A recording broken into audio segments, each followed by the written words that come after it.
Recording in progress.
Symposium delegates, and all the participants. It's truly magnificent. The energy around us tells a lovely story, which is truly unforgettable. Ladies and gentlemen, a very good morning to one and all. Welcome to Rajarata University of Sri Lanka, and welcome to the historic city of Mihintale, the cradle of our civilization and the place where the knowledge was questioned and tested. The world is overwhelmed with brittle, anxious, non-linear, and incomprehensible situations, complexities, and conditions. Thus, the world is known as the Benny world, which needs something to co-create the business resilience followed by the COVID-19 crisis and socio-economic and political catastrophes in contemporary Sri Lanka. Ladies and gentlemen, please welcome today's dignitaries to the symposium.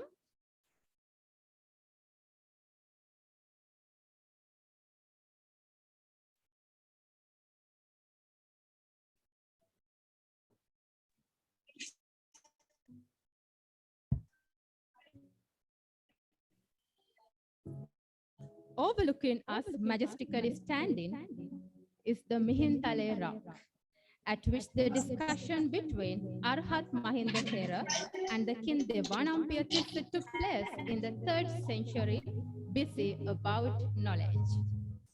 Mihintale is the cradle of knowledge creation, knowledge fiction, knowledge acknowledged and adopted. Ladies and gentlemen, today we have gathered to contribute to that universal wisdom through the modern interpretations embedded by ancient conversations between wise and the wise and the common and the common.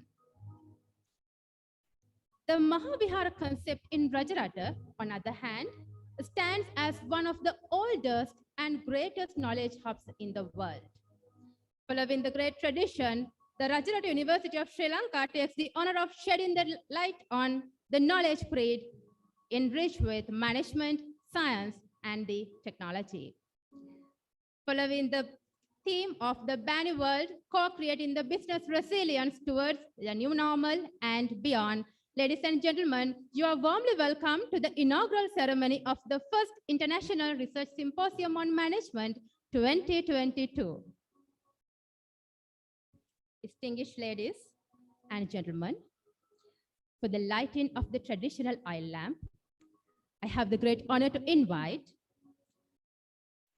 Honorable Chief Guest, Professor Sanjeevani Ginigadara, the Vice Chancellor of the Rajarata University of Sri Lanka, the Dean, Faculty of Management Studies, Rajarata University of Sri Lanka, and the Symposium Chair, Professor Bandula Chatalaka, the Dean, Faculty of Applied Sciences, Professor Ranjit Edirasinghe, the Dean, Faculty of Social Sciences, Dr.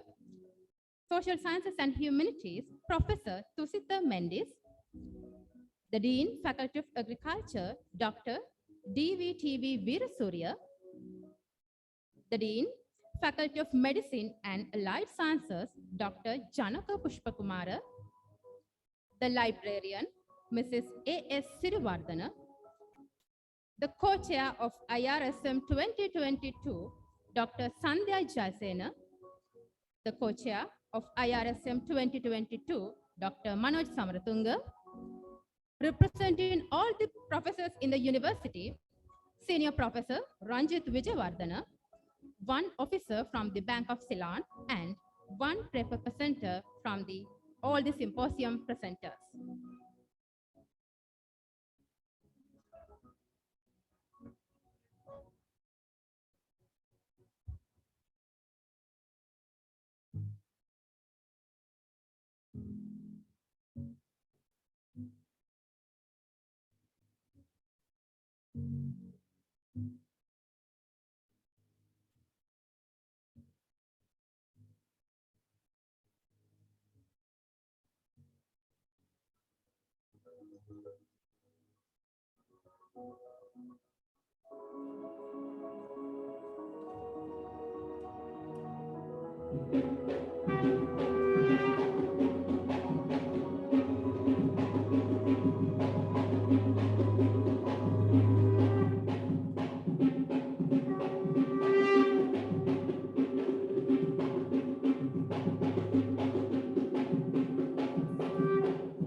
In order to officially commence the inaugural ceremony of the first International Research Symposium on Management, in order to officially commence the inaugural ceremony of the first International Research Symposium on Management 2022, I am deeply honored to invite the following dignitaries to the head table.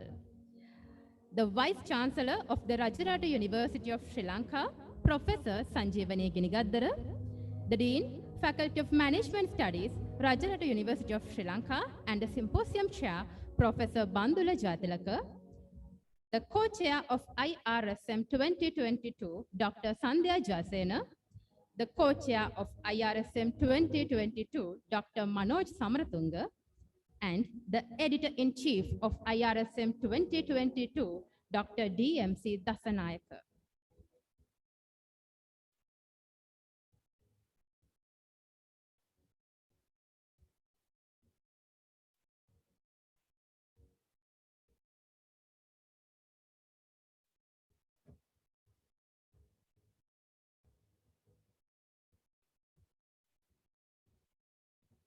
Thank you very much, ladies and gentlemen.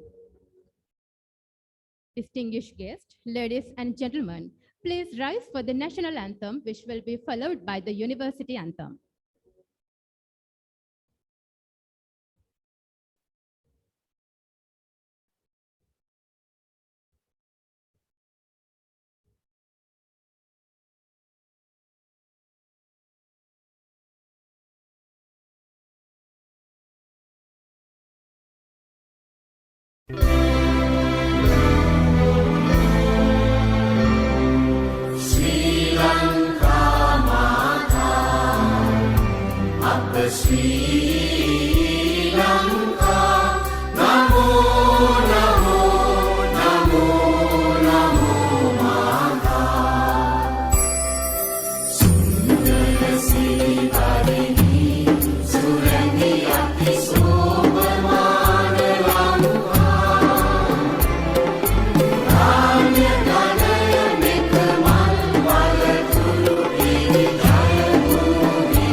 ප්‍රඥාලෝකය දැල්වූ ජය සංකේතය මිහින්තලේ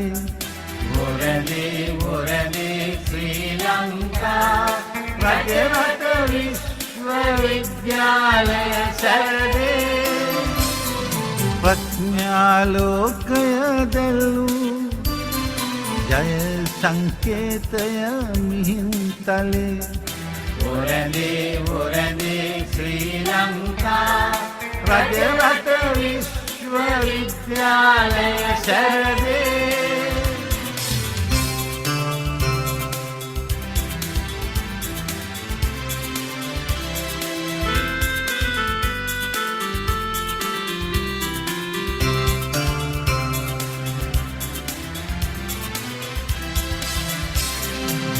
උරුමය සැකසිය හැදියාවයි මතු කළ සම්මා දර්ශනයයි ශිල්ප ශාස්ත්‍ර නිකේතනයයි බුද්ධිය ශක්තිය ප්‍රබෝධයයි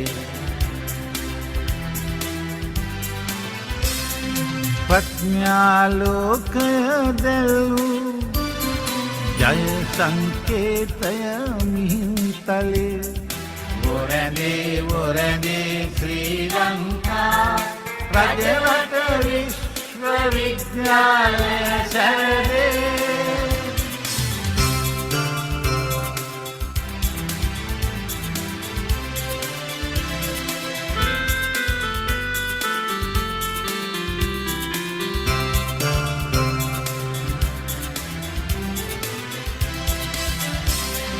දැනුමනුවන දේශය වෙනුවෙන් නංවමු සුජීවනය වදමින් විද්‍යාඥාන ගවේෂණයයි මානවවාදී විහරණයයි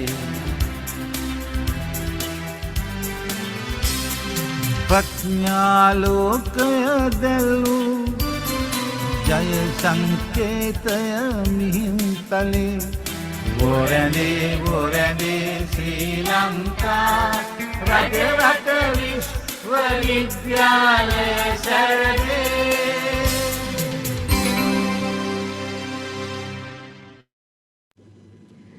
Thank you, honorable dignitaries and esteemed audience. Ladies and gentlemen, I am proud to say that the first International Research Symposium on Management 2022 is a greater milestone in the history of the Faculty of Management Studies, Rajarata University of Sri Lanka. The symposium did not happen miraculously or else overnight. Instead, the faculty and the organizing committee went through many difficulties imposed by the Bani world. To make this happen today, by proving the synergy and the cooperation of the Faculty of Management Studies, Rajarata University of Sri Lanka. Ladies and gentlemen, to welcome all the dignitaries, symposium delegates, and all the participants, let me invite Dr. Manoj Samaratunga, a co-chair of IRSM 2022.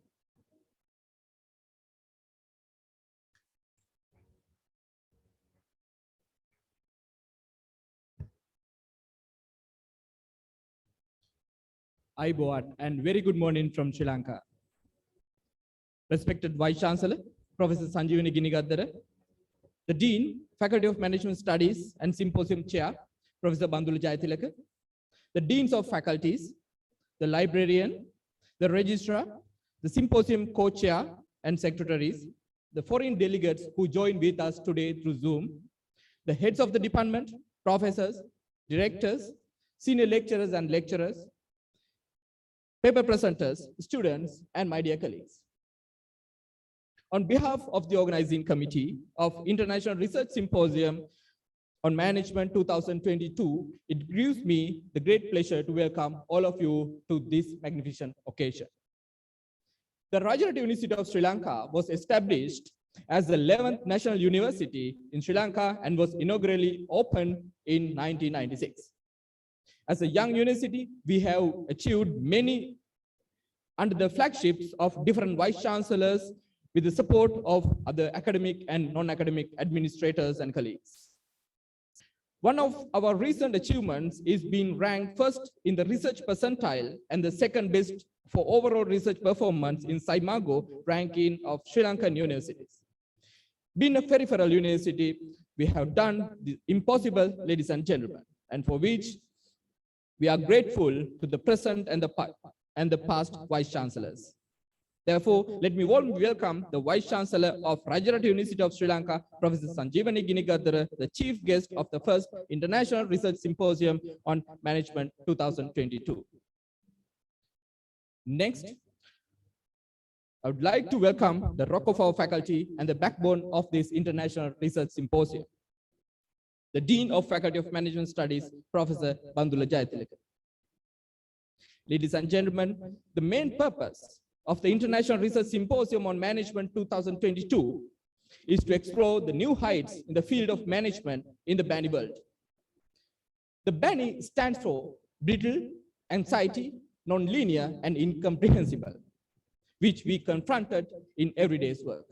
Thus, ladies and gentlemen, we selected the conference theme as the BANI world for creating the business resilience towards the new normal and beyond. Ladies and gentlemen, I'm honored to welcome the creator of the BANI concept, the famous futurist, author, and public speaker, Dr. Jamai Kashio, the plenary speaker of International Research Symposium on Management 2022 to our event. Next, I would like to welcome Professor Dimitrios Bouhalis, who joined with us today through Zoom as a keynote speaker. Professor Bouhalis is one of the top 1% researcher in the field of e-tourism and marketing. It's an honor to have you with us, sir. We also have the honor of welcoming Professor Luis Martinez, the keynote speaker of International Research Symposium on Management 2022. Sir, we highly value your presence today. We also wish to welcome Professor Roshan, our keynote speaker to today's event, who also joined with us virtually. Professor Ajwad also conducted a pre-conference webinar, which was attended over 300 participants. I further wish to welcome Mr. Sundar Rajakrishnan, the Vice President, South Asia, Emerald Publishing, and also the Brand Ambassador, Emerald, South Asia, Professor Jayanta Devasiri, who also joined with us virtually today. Additionally, I'd like to welcome the following dignitaries who joined with us today: the Dean, Faculty of Applied Sciences, Professor Ranjit Teji Singh, the Dean, Faculty of Social Sciences, Professor Tusita Mendis, the Dean, Faculty of Agriculture, Dr. GVTV Virasuriya, the Dean, Faculty of Medicine and Allied Sciences, Dr. Janaka Pushpakumara, the librarian, Mrs. Ashoka Sirivardhana, the registrar, and the co-chair of the International Research Symposium on Management, Dr. Sandhya Kumari, and the secretaries of the International Research Symposium on Management, Mrs. Sena Nigamage and Mrs. Edina Beeri. I also wish to welcome the representatives from our academic partners, including the Breda University of Applied Sciences, Netherlands, the Sri Lanka Institute of Marketing, the Emerald Publishing, the Sichuan University, China, Ajinkaya D.Y. Patel University, India, Universidad Católica de Norte, Chile, and the Macau University of Science and Technology, Macau. I also have the great honor to welcome the editorial board members of the Journal of Tourism Review, International Journal of Tourism Anthropology, Rajarata University Journal, Journal of Management Matters, and online Journal of Social Innovation Studies of Chile. Importantly, we warmly welcome all the professors of the university, all the heads of the departments, the symposium panel chairs and panel members, symposium reviewers, all the academic colleagues and non-academic colleagues who joined with us today. And finally, the paper presenters and my dear colleagues. I look forward to have a groundbreaking symposium with all your support. Thank you, ladies and gentlemen. Thank you very much, sir. The Faculty of Management Studies is one of the 4 founding faculties of the Rajarata University of Sri Lanka, which was instituted concurrently with the establishment of the university itself. At the present, the faculty consists of 6 departments, and each department offers a Bachelor of Science honors degree in the respective field of study. Ladies and gentlemen, running a faculty that houses to over 70 academics and around 5,000 students, both internal and external, is not an easy task. And also, running the undergraduate, postgraduate, and PhD programs simultaneously, also not an easy task. Not only that, ladies and gentlemen, giving all the guidance, support, supervision to organize and conduct an international symposium in the Bani world is also not an easy task. Ladies and gentlemen, one person made all these things easy and all these things possible. He is the rock of our management family and the backbone of the entire symposium. Ladies and gentlemen, please welcome the chair of the first International Research Symposium on Management 2022, the Dean of the Faculty of Management Studies, Professor Bandula Jatilaka.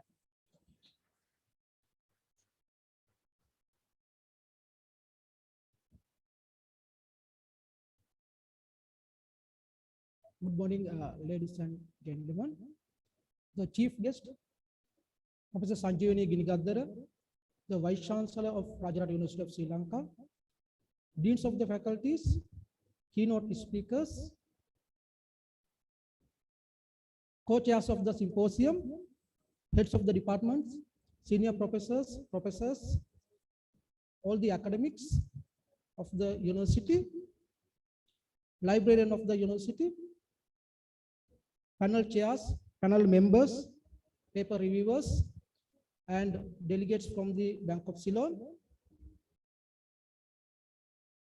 all members of the symposium organizing committee, paper presenters, and all the participants joining us online from all around the world.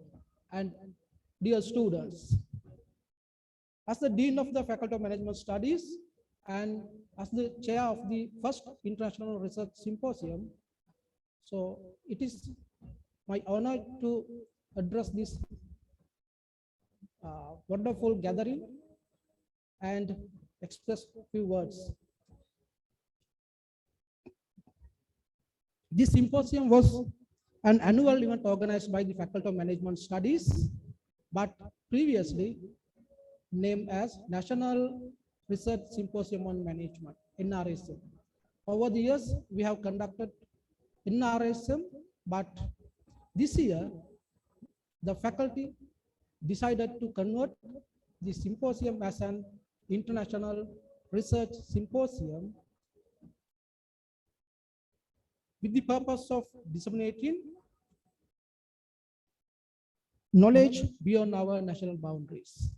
As a result, the first International Research Symposium on Management, IRSM 2022, was organized with the theme of the Bani world, co-creating business resilience towards the new normal and beyond, as a hybrid event taking into the account the countries and global economic conditions and health concerns.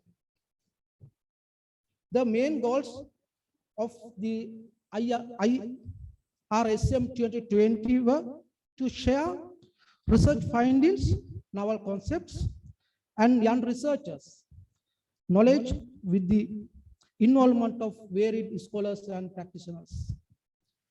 The IRSM 2020 has received 138 extended abstracts.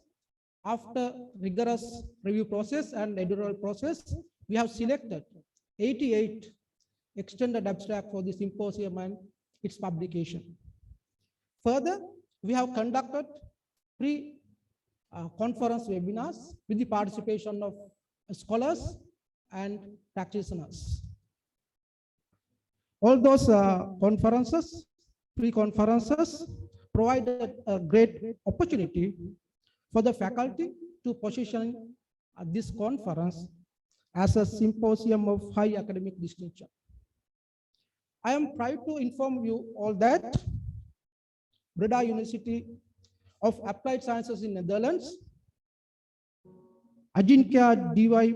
Patil University in India, Macau University of Science and Technology in China, Sichuan University in China, Universidad Católica del Norte in Chile, Sri Lanka Institute of Marketing, and Emerald Publishing are the main academic partners of our conference.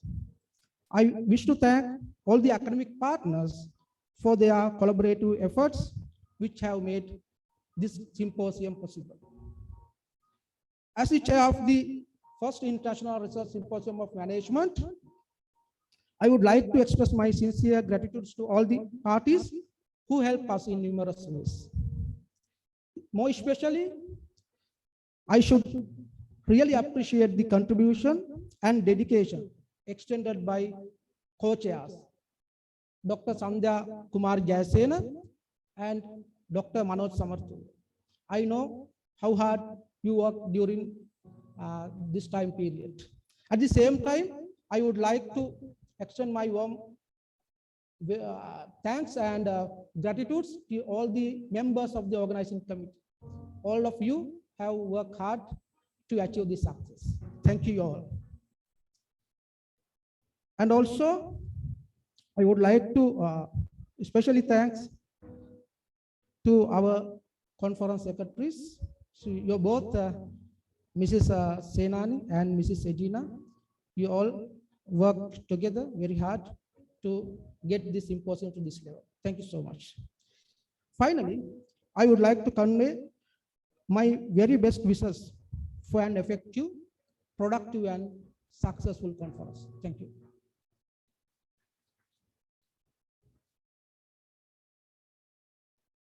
Thank you very much, sir, for that informative speech.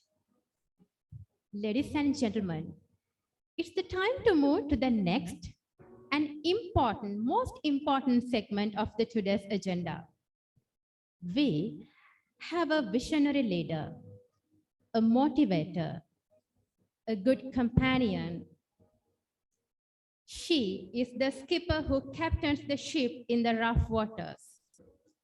Academically, she's a professor who is well known in the industry alike. Ladies and gentlemen, let me cordially welcome the chief guest of the first International Research Symposium on Management 2022, the Vice Chancellor of the Rajarattu University of Sri Lanka, Professor Sanjeevani Ginigaddara.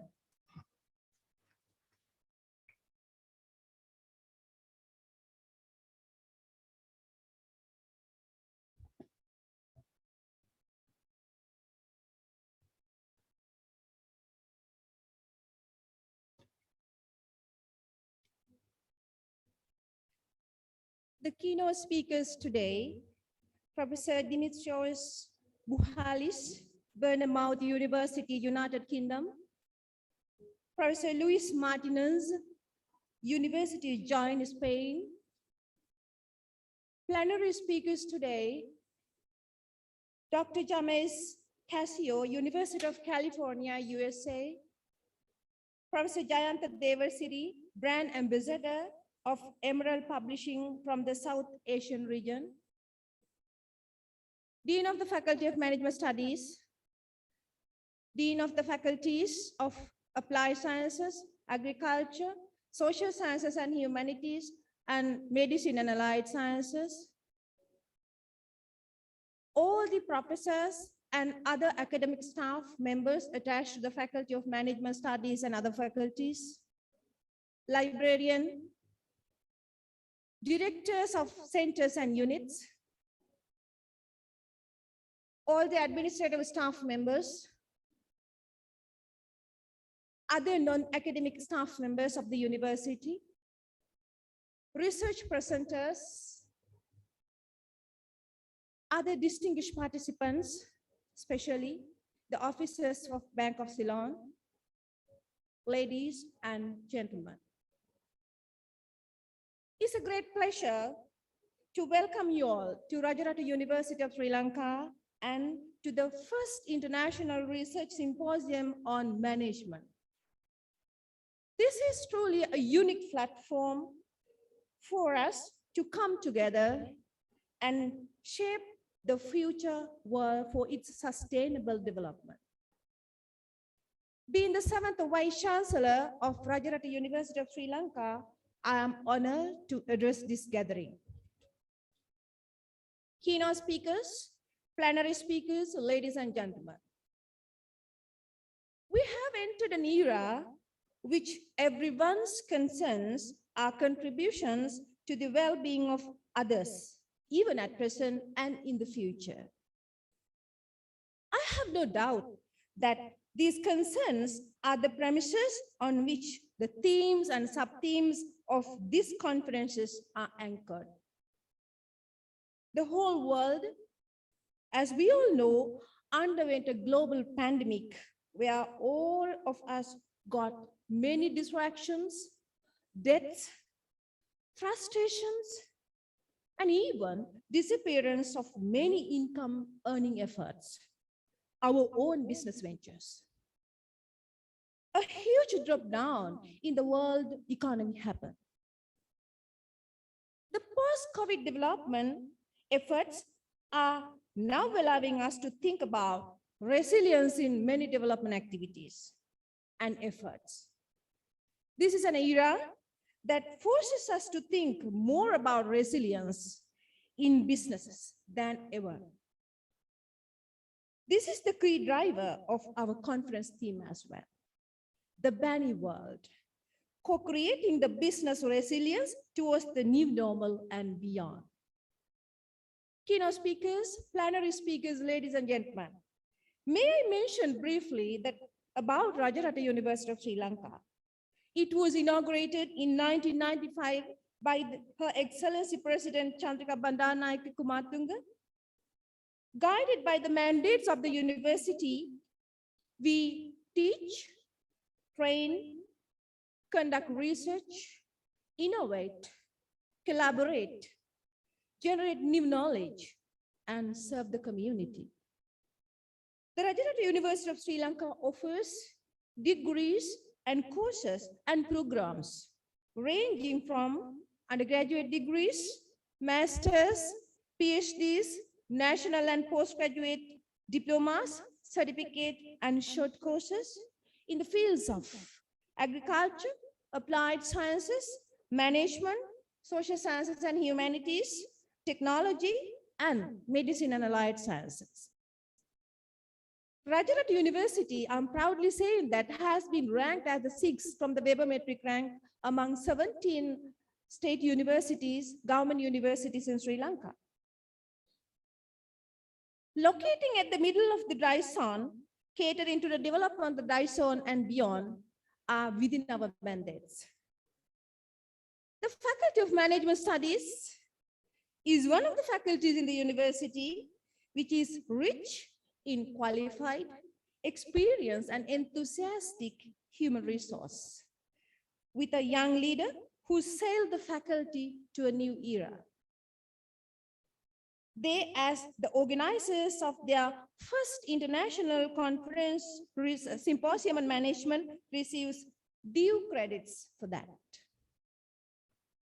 Keynote speakers, plenary speakers, ladies and gentlemen, there is an abundance of academic conferences, symposiums, as international, regional, and national. Today, as compared to the past, and there is a need to justify this abundance. Let me seize this opportunity and talk about the first international research conference, research symposium of the Faculty of Management Studies of the university.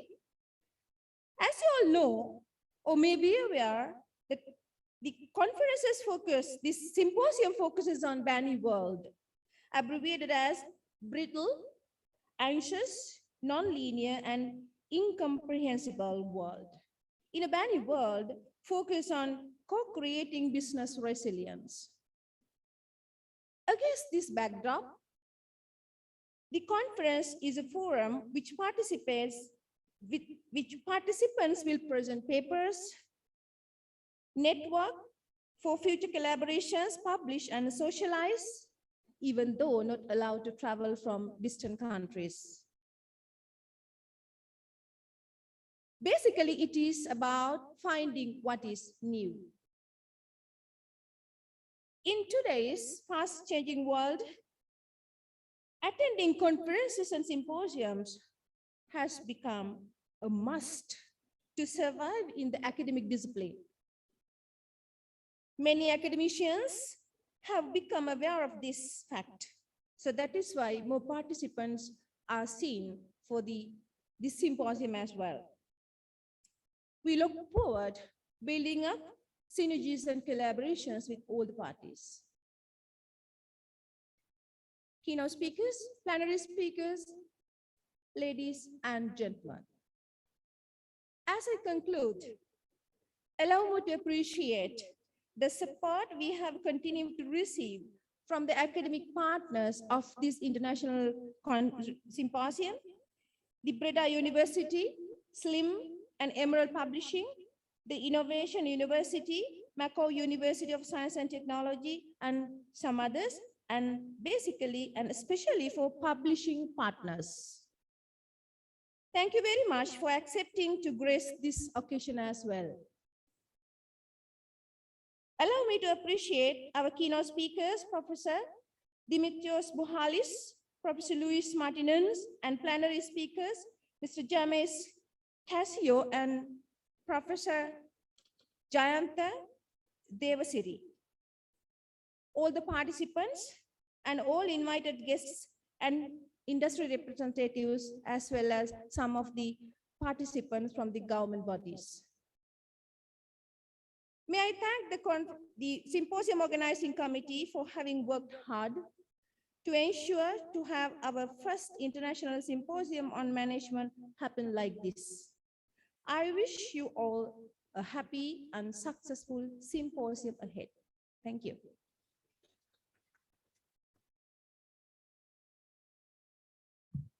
Dear ma'am, thank you very much for that fruitful speech.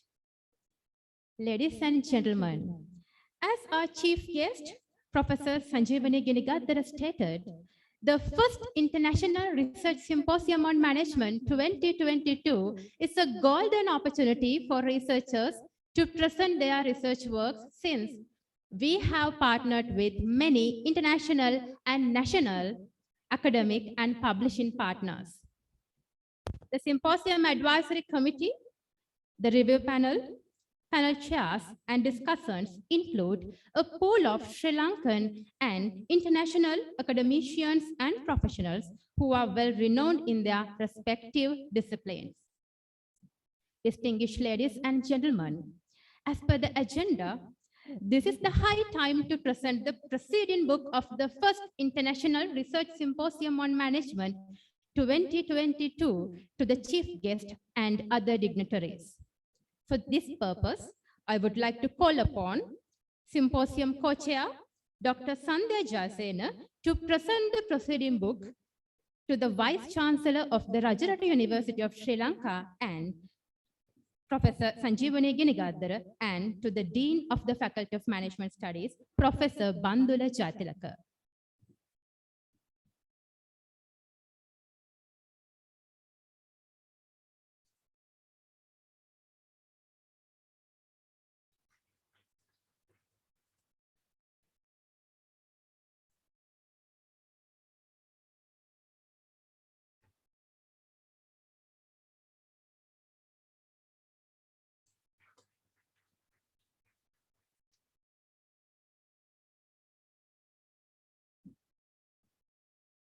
Dear ma'am, sir, thank you very much.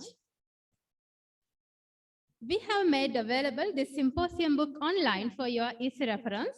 Ladies and gentlemen, you can visit our website www.rjt.mgt.rjt.ac.lk/IRSM2022/ and download the preceding book for your kind reference. Ladies and gentlemen, the first International Research Symposium on Management 2022 is blessed with 4 keynote and plenary speakers. To introduce our honorable keynote and plenary speakers, I cordially call upon Dr.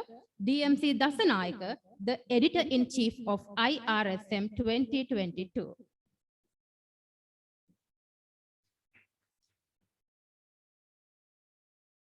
Good morning, ladies and gentlemen. Our first keynote speaker today is Professor Dimitrios Bouhalis.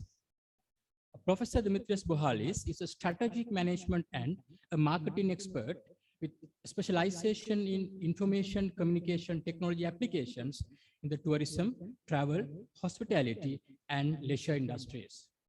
He is currently a visiting professor at the School of Hospitality and Tourism Management, the Hong Kong Polytechnic University.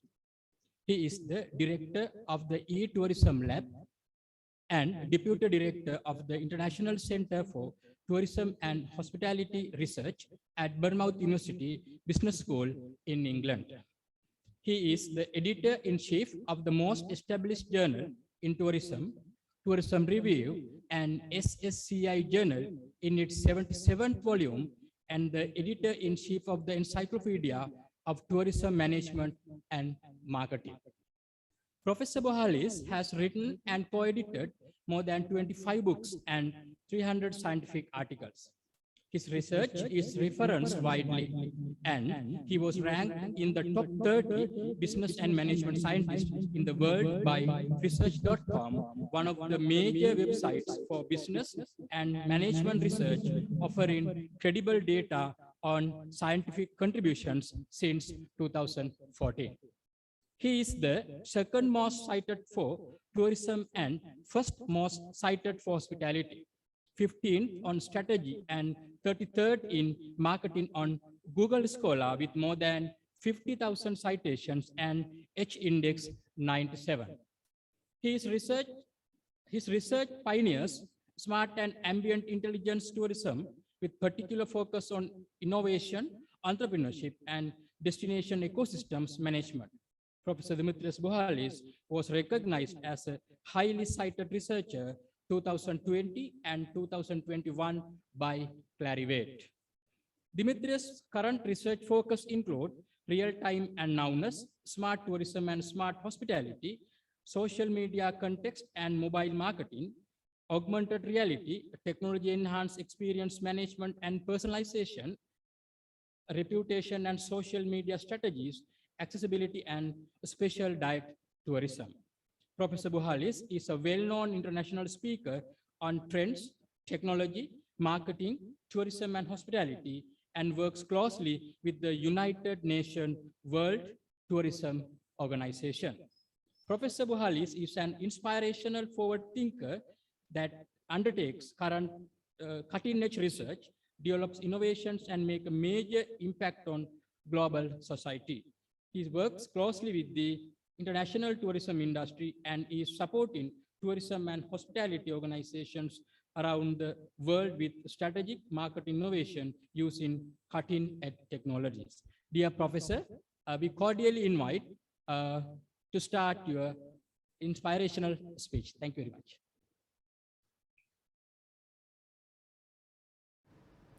Good morning, and it's fantastic to be with you today, all the way from Hong Kong. It's wonderful to be able to talk about brains and smart tourism and the global tourism towards 2030. The last few years, we had a global challenge in tourism, and a lot of difficult situations have emerged all over the place. We've seen that because of the pandemic, a lot of the demand was deferred, and a lot of the activity just stopped, and we had a major drop in tourism by 74% in 2020. This is after 30 years of continuous growth, and the sharp growth was felt everywhere in the world, particularly for insular and peripheral regions, that they depend on tourism so dramatically for their livelihood and their ability to develop their economies. This a picture from Bali in Indonesia, where they said no tourists, no food. And this is a picture from Naxos Island in Greece, where the local guys who are producing cheese could not sell their cheese to anybody because there are no tourists around and there was no consumption. We see some optimistic trends towards 2022, but we'll see recovery after 23 towards 2030. And this is where I'd like to focus on how can we do agility and agile tourism and smart tourism towards 2030. Of course, a lot of things will depend on legislation and how different countries are opening borders and allow tourists to travel. And you can see in Asia and China in particular, there are a lot of restrictions still in place. But after every storm, there is a rainbow. And I think there'll be great opportunities for moving forward tourism towards 2030. We need humanity, solidarity, leadership and resilience. These are the 4 qualities that will take us forward. And I think it's governments and it's also entrepreneurs and businesses and communities that they need to adopt those particular qualities to take us forward. We need a smart and agile tourism that's based on resilience and based on sustainability of resources. And we need to be able to look forward rather than look back to 2019 in order to be able to achieve those things. It's critical that we understand that the future tourism will be different from what we had in the past. And it will be based more on agility rather than planning. We've seen so many conditions changing in the last few years within a few days' notice. So within a week, everything was changing. And that's one of the things that we learned during the pandemic. How to be smart, how to be agile, how to be flexible in order to deliver products and services and experiences under any circumstances. It's absolutely important to look into how we can take things forward towards Vision 2030. And Vision 2030 is really about achieving the Sustainable Development Goals as they come from the United Nations and looking into a whole range of different things. So my vision is looking for more anthropocentric tourism that is using agility. We need to look into customer experience, we need to look into digital ecosystems, we need sustainable development, and we need industry competitiveness. And you can see several A's there that they're actually describing how we are going to achieve 2030, Tourism 2030, through an anthropocentric agility. Intelligence coming right in the middle to inspire us and inspire innovation. We need inclusiveness and we need international approaches, global approaches. And we'll have all the stakeholders around driving this intelligence. Now, as many of you will know, during the pandemic, I edited the Encyclopedia of Tourism Management and Marketing. And one of the key results is this pyramid that brings all the issues of tourism industry together. So on top, you've got the tourism system where we need to look into the resources that are coming into the system and look on the outputs, the value that's being co-created through the system and the benefit that brings to all the stakeholders. But we also realize that the whole system is based on a pyramid. On top of the pyramid, you've got planning, management, and strategy. Then you've got the market forces that we understand where consumers are going and what they want and what's the requirements. Then we look at the exogenous variables, where all the different things that are happening in the external environment needs to be taken into consideration. Obviously, the pandemic bothered us for a long time. Now we've got issues with the war in Ukraine and many other regions around the world that they've got tensions right now, and the impact that that may have on energy prices, energy and food availability, and different materials going forward. The entire pyramid is based on the technology and the infrastructure that will enable all the interaction and the ecosystem to come together and operate together as one. Now, the beautiful things, of course, that we still have our assets, and they are helping us to produce fantastic experience and co-create experience by bringing travelers to communicate with local communities and create authentic experience. This is absolutely critical for tourism, and the more authentic the experience are, the more wonderful the tourism industry and the achievement of the Sustainable Development Goals will happen. One of the biggest things that one of the biggest challenges we're facing right now is human resources, because a lot of people have actually left tourism for other industries in the last few years, and we really need to start looking into how can we manage our talent and how can we make sure that the jobs that we're creating are satisfactory and support the local communities. Smartness takes advantage of interconnectivity and interoperability of integrated technologies to re-engineer process and data in order to produce innovative services, products, procedures towards maximizing the value for all. Smartness is about creating innovative networks, ecosystems that will work together to create agility and to create smartness and value for all the stakeholders. We need human-to-human interaction, and I think technology will enable us all these interactions to take place between business, governments, consumers, employees, interest groups, local residents, and eventually with robots and machines. And eventually we'll have also machine-to-machine interaction.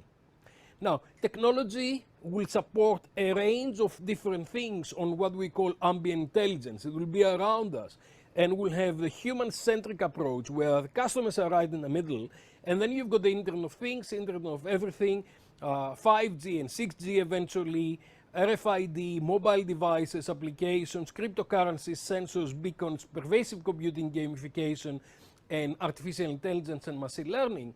All of those things surrounding us to create solutions and agility to manage different applications and to manage the ecosystem in the best possible way to maximize the value for all the stakeholders. So, customer centricity, human centricity of the different stakeholders and the range of different technologies around them to take things forward.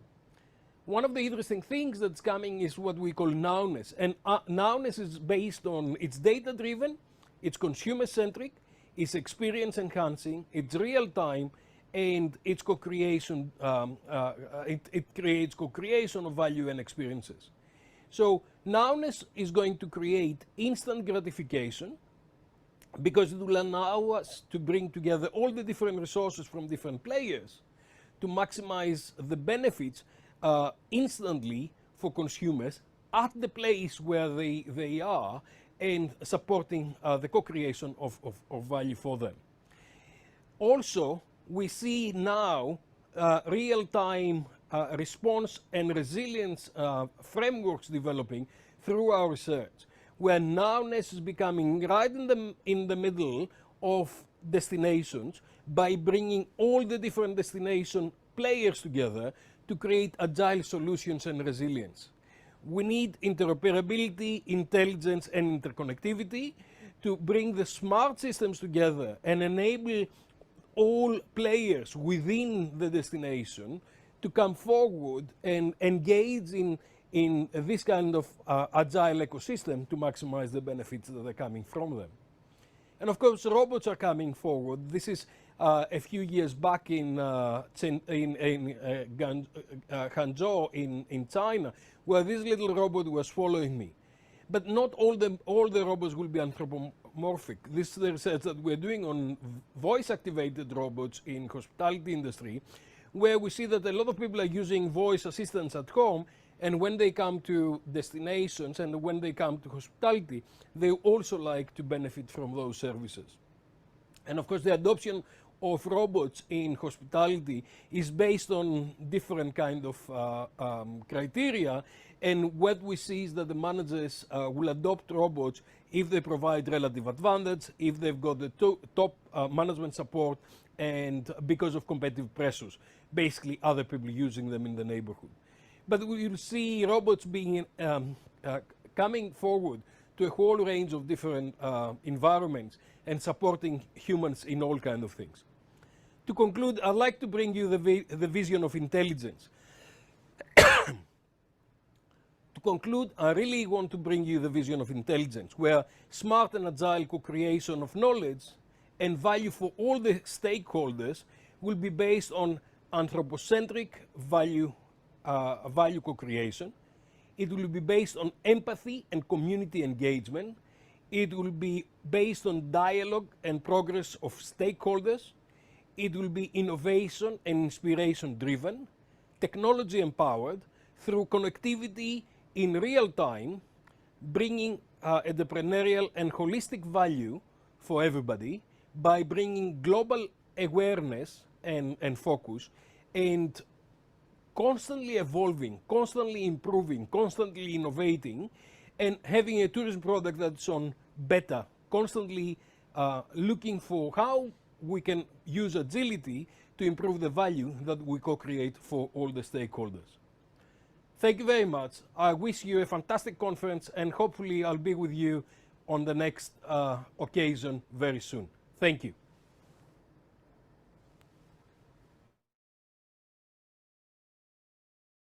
Professor Demetrios Bohalis. So our next speech is from Professor Jamai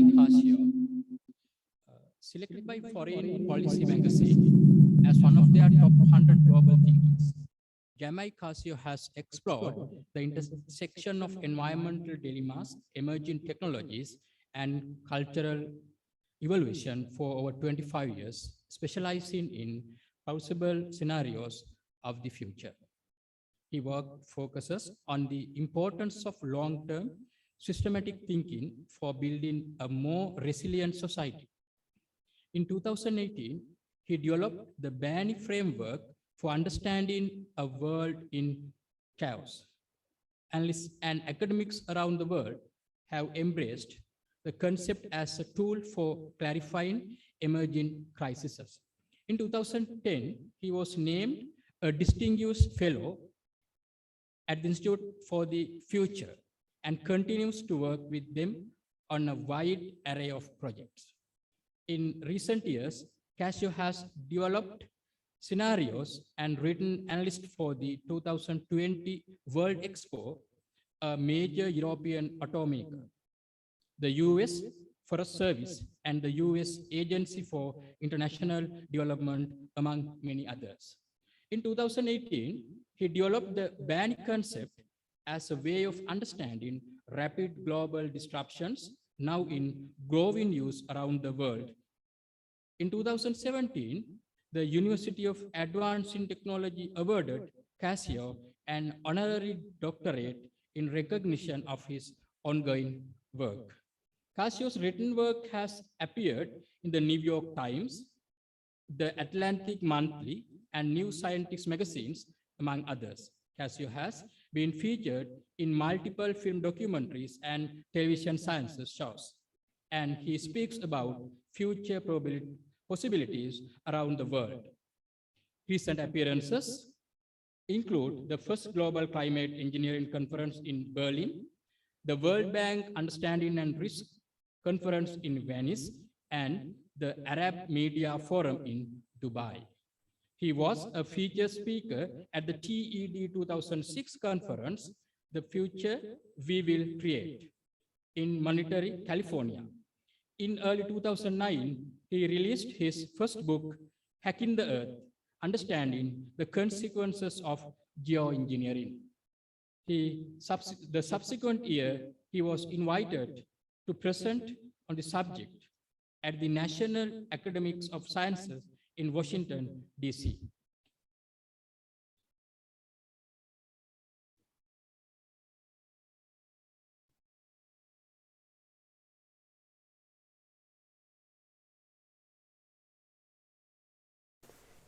Greetings. I'm Jamai Casio, a futurist and writer in California. I've been doing foresight work for over 25 years. I've given a lot of thought to the future implications of a variety of topics, from climate to politics to emerging technologies. But at this point, I'm probably best known for creating the BANI framework. I came up with BANI in 2018 as a tool for my own use, but showed it to a larger public in 2020. The immediate response took me by surprise, and I must say, to have an academic symposium on BANI is a real honor. Thank you very much for this, and for inviting me to participate. Now, given that the title of this symposium is The BANI World, I'm going to go ahead and assume that most of you are at least familiar with the topic. I'm not going to focus on the meaning of the terms brittle, anxious, nonlinear, and incomprehensible. Instead, I'd like to talk about how BANI gets used and what BANI suggests about how to respond to chaos. But I'll start with why BANI has become so relevant for people around the world. And it most definitely has. Over the past couple of years, I've spoken and written about BANI for audiences around the globe, for government groups, universities, and businesses alike. But beyond that, I've seen hundreds of articles written about BANI by other people in at least a dozen different languages. And over the past couple of years, the vast majority of attention given to BANI has come from the developing world. Now, that's not surprising. I initially created BANI as a new way of seeing the combination of global crises in a world where the old VUCA model of volatility, uncertainty, complexity, and ambiguity had become insufficient as a way of understanding disruptions to the global systems. And while all of that's certainly true of the US and other Western countries, it's an overwhelming reality for much of the less wealthy world. For the majority of people on the planet, chaos is a constant. The financial political crisis that's gripped Sri Lanka is just one example. There's also the political situation in Brazil, where the presidential elections may lead to a coup or even a civil war. Or the accelerating impact of climate disaster, from deadly heat to a third of Pakistan, a third of the country, being underwater. And systemic chaos is probably most visible in recent months in the tsunami of consequences of the Russian invasion of Ukraine. Banning is a way of talking about these kinds of rapid discontinuity. Changes that aren't just big or complex, but hit with such speed or disproportionate effect that we have a hard time understanding them. Even when we can see the crisis coming, all too often we don't grasp just how big and disruptive that crisis will be. When Dr. Manoj asked me to be a part of this event, he suggested that I take a look at the recent Sri Lanka crisis through the Bani lens. Now, I have to admit, my knowledge of the crisis had been headline level at best. But digging more deeply into Sri Lanka's recent history made it very clear to me that Bani is indeed a useful way of examining the events, and, perhaps more importantly, what might be done to avoid a similar crisis in the future. So, in what ways have we seen Bani? Brittleness appears to be a recurring element of nearly all of the key issues, from debt traps to agricultural policy. Systems that people had relied upon abruptly stopped working, whether for political reasons, changes to the global financial system, or the collapse of critical institutions. Now, I'm going to go a bit out of order here. Nonlinearity is a good lens for seeing how international conditions, such as the Russian invasion of Ukraine, impacted Sri Lanka, as well as how tactical choices from an unsteady Sri Lankan leadership seem to make the political crisis spiral. Complex problems would intersect, with the combined result being far more disruptive than anyone expected. Incomprehensibility blankets everything. Confusion, misinformation, and a glaring lack of transparency further weaken the brittle systems and accelerate nonlinear events. And as a result, anxiety is everywhere. Constant stress and danger, voices calling for revolt, the fear of economic collapse or even starvation. So much of the last couple of years of Sri Lanka's history is filled with relentless anxiety. So what do we do? What does Bani tell us to do? Going to disappoint you here. Bani is not a magic wand to reveal solutions. Arguably, most of the kinds of system breaks that Bani encompasses don't actually have solutions, at least not in the conventional sense. We can look for responses and, better yet, adaptations. But there isn't a Bani-approved checklist that can make things better. One undeniable truth is that the future keeps coming. How we respond to the crisis of the moment helps to shape how, even whether, we can respond to the next one on the horizon. So let's break down the kinds of responses to Bani that, at least from my perspective, might make Sri Lanka less vulnerable to this kind of chaos in the years to come. And let's go in order this time. Brittle systems need resilience. Resilience is the capacity of a system or institution or person to withstand sudden shocks, to be flexible rather than brittle. System resilience often means having more resources available than might typically be needed as a cushion for the unexpected. That might mean tangible goods, such as storing additional food supplies in case of periods of limited food availability. Or it can mean something less concrete, such as knowledge, like emergency planning or practice at responding to large-scale disaster. Either way, this underscores that a truly resilient system needs to be built up before a crisis hits. To me, this means that one of the critical components of a resilient system is the willingness to engage in foresight work, such as scenario planning. So with Bani in mind, ask yourselves, how could Sri Lanka prepare for another crisis of this scale? Anxiety-inducing systems need empathy. Empathy in this context means the capacity to recognize and acknowledge the negative human effects of a broken or chaotic system. In its simplest form, it's the willingness to be kind and forgiving to others and to oneself. Many of our communication tools seem designed specifically to increase anxiety, as well as fear, anger, and mistrust. Engagement with a TikTok video or a Facebook post is said to increase when it upsets people, prompting the digital networks to push even more of that kind of material. Empathy from a Bani perspective can come down to seeing the algorithmic manipulation for what it is, and being able to appreciate that chaos-driven stress affects all of us.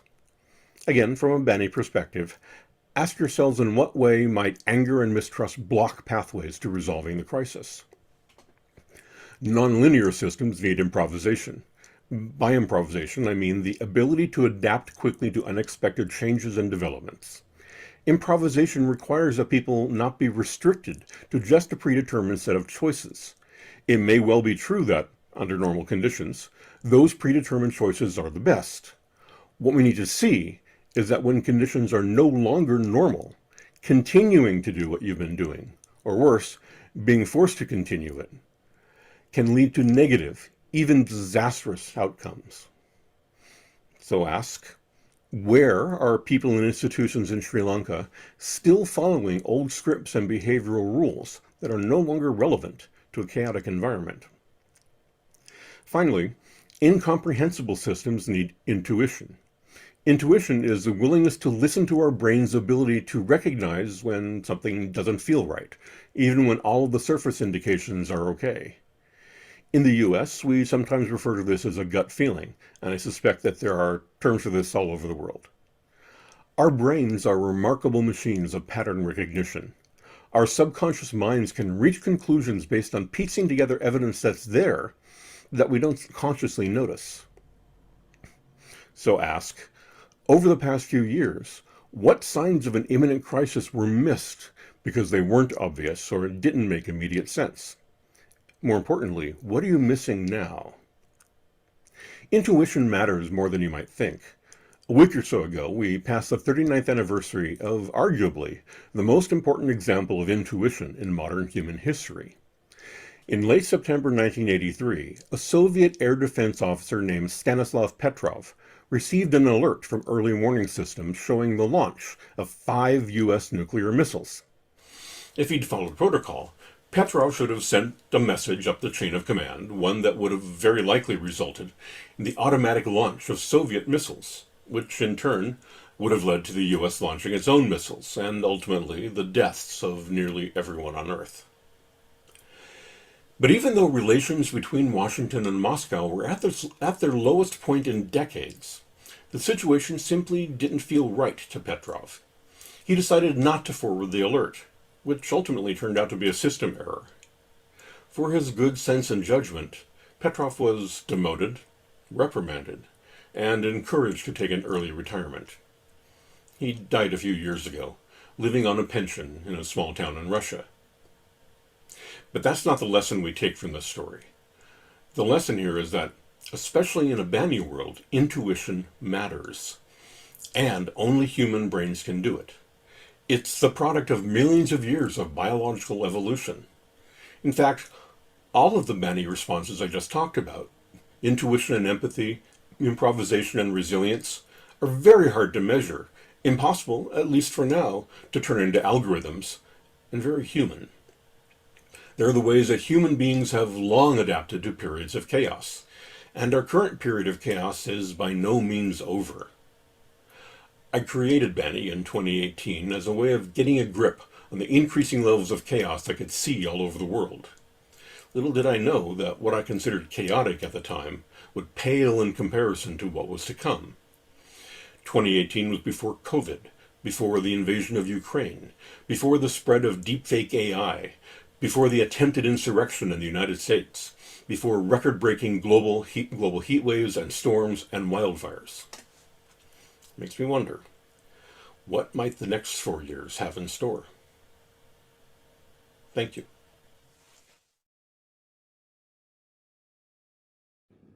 Thank you very much, Professor Jamai Casio, for your inspirational and future-oriented speech.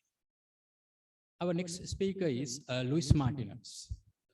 Luis Martinez is currently a full professor in the Computer Science Department, University of Jaén, Spain. He is also a visiting professor in University of Technology, Sydney, University of Portsmouth, and the Wuhan University of Technology. He has been the main researcher in 16 research and development projects, has also published more than 190 papers in journals indexed by the SCI and more than 200 contributions in international and national conferences related to his area.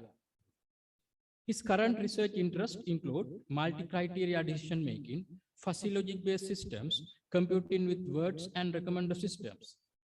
He was a recipient of the IEEE Transactions on Fuzzy Systems Outstanding Paper Award 2008 and 2012. He is a co-editor-in-chief of the International Journal of Computational Intelligence Systems and an associate editor of the journals, including the Information Sciences, Knowledge-Based Systems, and Information Fusion. He is an IFSA Fellow 2021, Senior Member of IEEE and of the European Society for Fuzzy Logic and Technology. Eventually, he has been recognized as highly cited researcher 2017 and 2021 in computer sciences. Dear Professor Martins, this is over to you.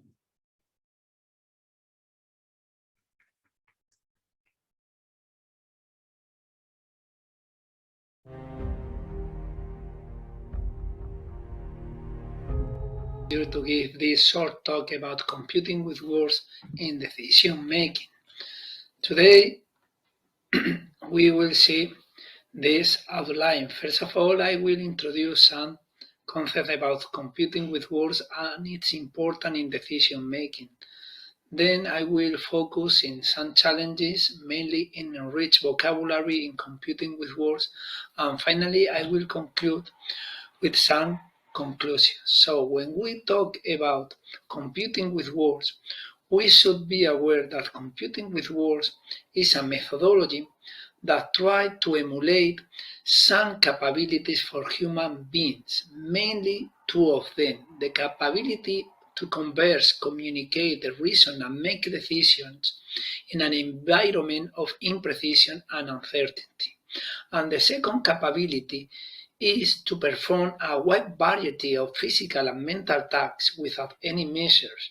That means, for instance, when you are driving a car in a narrow road, you don't think I am 5 centimeters from the left and 10 centimeters from the right, and then I have to move 2.5 centimeters left to right. You say, I am closer to the right than to the left, so I have to move a little bit to the left. So this is the idea of computing with words, because human beings in their activities mostly employ words in computing and reasoning processes, and they try to obtain outcomes that are expressed linguistically from linguistic premises. So computing with words aims to achieve human-level machine intelligence, and to do that is necessary to be able to emulate the previous capabilities of human beings. So we can say that computing with words is a methodology in which words are used in place of numbers for computing and reasoning. The main foundations of computing with words comes from fuzzy logic. So, although computing with words was introduced at the end of the 20th century, their roots were presented in the 70s. The main idea of computing with words is to develop a computational theory in which the input are linguistic information that should be translated into an operational model language in which we make the computations, and then the results are expressed in a linguistic way. So, what I want to point out is that computing with words is a methodology that can be used for reasoning, computing, and mainly decision-making with information described in natural language. So why computing with words is so important in decision making? Mainly because computing with words narrow the differences between human reasoning and computing. So facilitates the manipulation of imprecise vagueness in human decision-making processes. And in such a way, computing with words can enrich the decision models, making them more precise and reliable. Initial works in computing with words try to provide a model that has been used across the time and still is used, that try to focus on how to manage the process for linguistic inputs to linguistic outputs. The linguistic outputs should be translated into a manipulable language in which we will make the different computations, and the results will be translated into linguistic information. Here is where the fuzzy stuff is key to obtain such results. So to deal with words in fuzzy linguistic approaches, there has been developed different computational models, semantics models that deal with the membership functions, type 1 or type 2 membership function. The results are also fuzzy membership functions that are more difficult to understand, and they need some kind of approximation to obtain a result. Later on, different computational models based on symbolic approaches have been developed that deal with the indexes and order of the linguistic information. And some extended models, like the linguistic tuple, have been widely used in decision making. What are the main challenges of computing with words in decision making?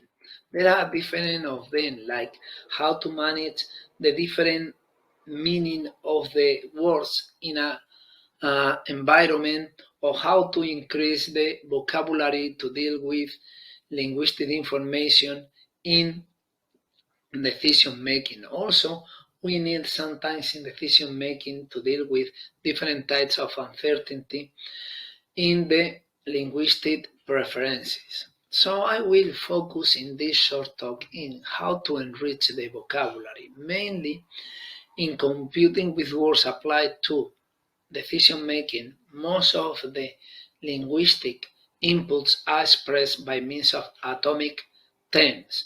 So this is sometimes quite limited, and we need to provide to the speakers more elaborated information when they express their preferences. We need to develop some composite linguistic terms. So in the literature, there were some approaches try to deal with this problem.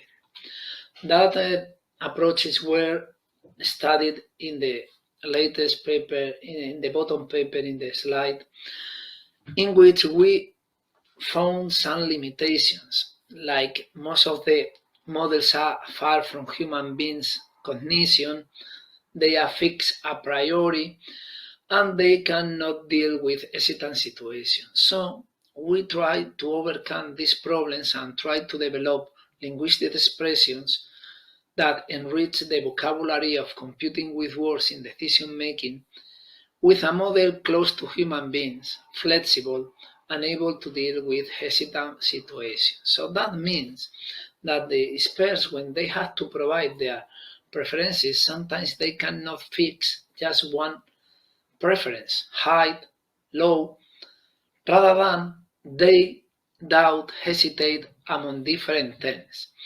So to deal with this, we propose the hesitant fuzzy linguistic term sets, in which the preferences can be provided by several linguistic terms, like very low, low, and medium. But what happened?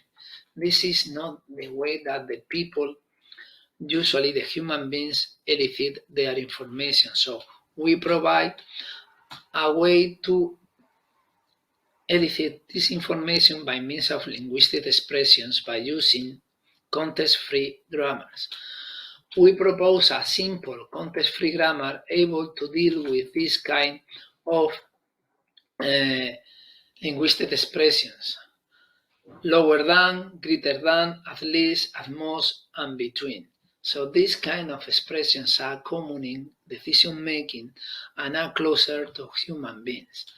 So the main issue to deal with this expression is how to translate into a manipulable language. So we transform these expressions into easy and fuzzy linguistic 10 sets, and from these linguistic 10 sets, we need to compute with them. So we propose to transform the hesitant fuzzy linguistic 10 set into a fuzzy membership function that represents their semantics by means of computing a fuzzy envelope.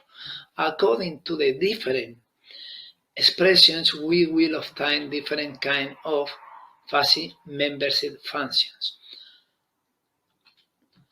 Although this idea has been widely used, still there are some challenges, but I would like to conclude this short talk pointing out that computing with words is a really useful tool for decision-making processes because support the management of uncertainty in this kind of problems and try to bring closer the human beings' capabilities and machine processes. Of course, there are still some challenges in computing with words for decision making. Try to obtain better semantic representation for the preferences, increase the vocabularies, and try to deal with multiple types of uncertainties. We have focused today in richer vocabularies, but we have done a lot of research in the other two challenges. Thank you very much for your attention.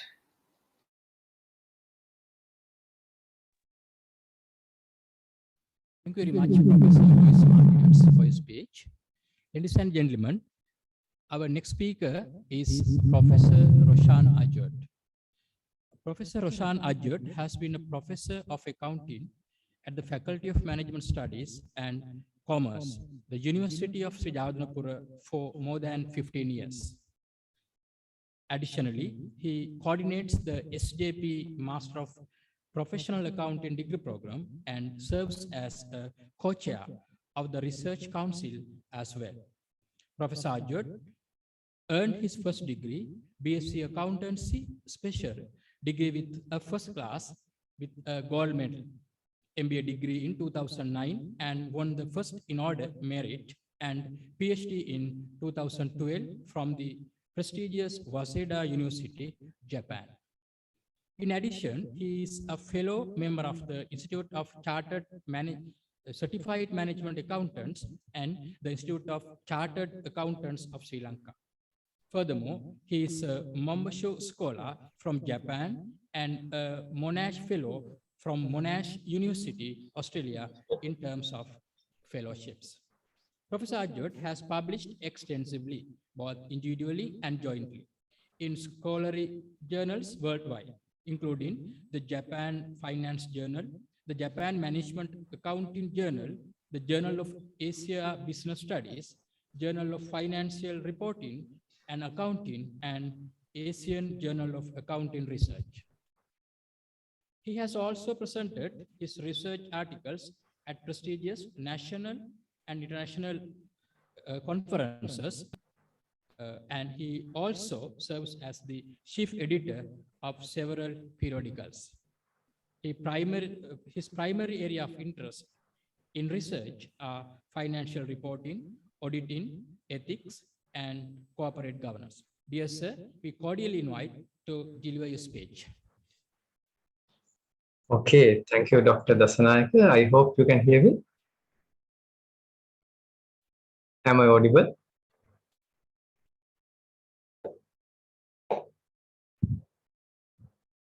Am I audible?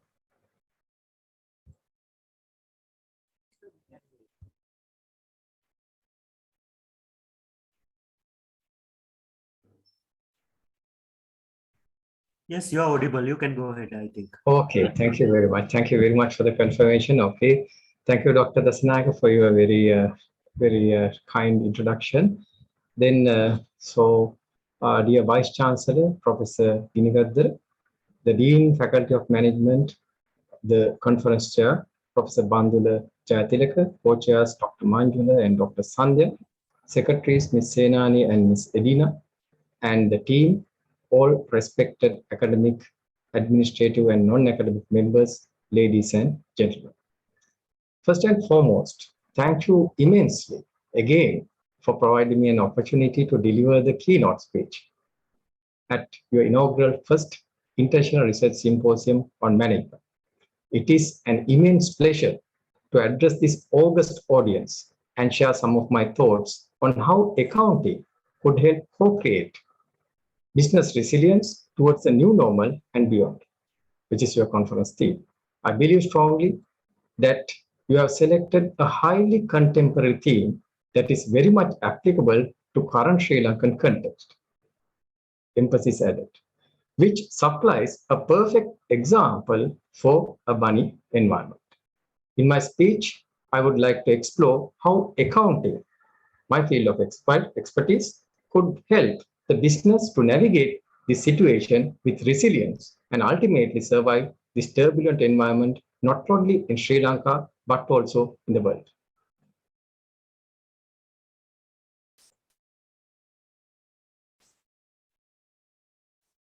So I'm trying to propose an integrated accounting value creation preservation framework, because you are talking about value, particularly in a bunny environment, how to preserve that. So accounting can be considered as the language of business and has very long history. In 1494, Father Luca Pacioli documented the double entry system in his thesis Summa de Arithmetica. However, it seems that we have a misconception that accounting merely serves as a record keeping and a reporting function. So many of us believe that accounting is just record keeping.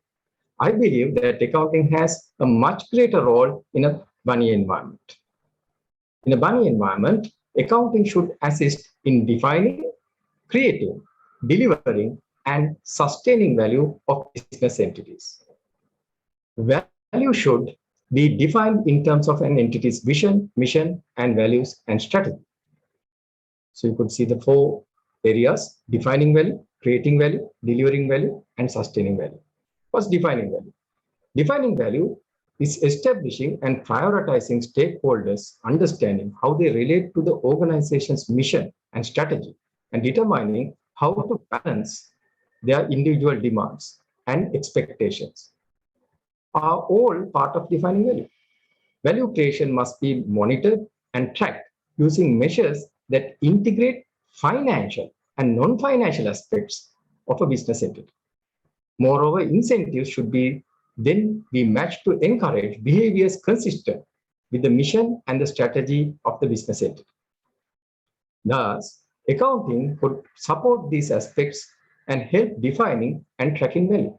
So that's how accounting could support in creating, in defining value. Then creating value.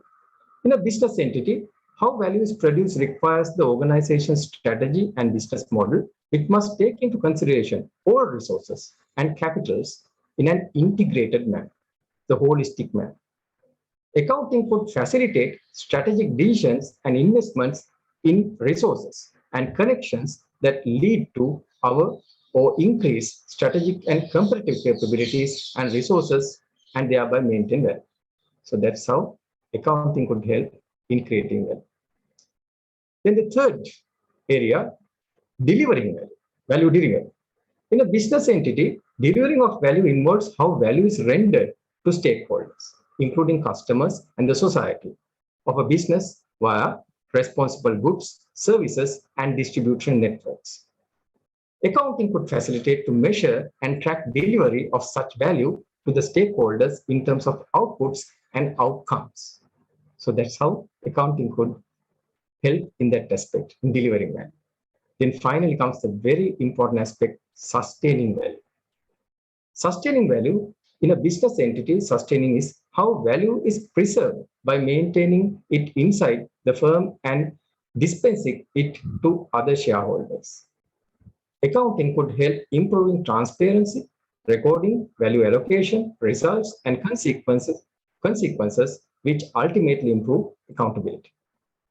So that's how accounting could also help in sustaining value.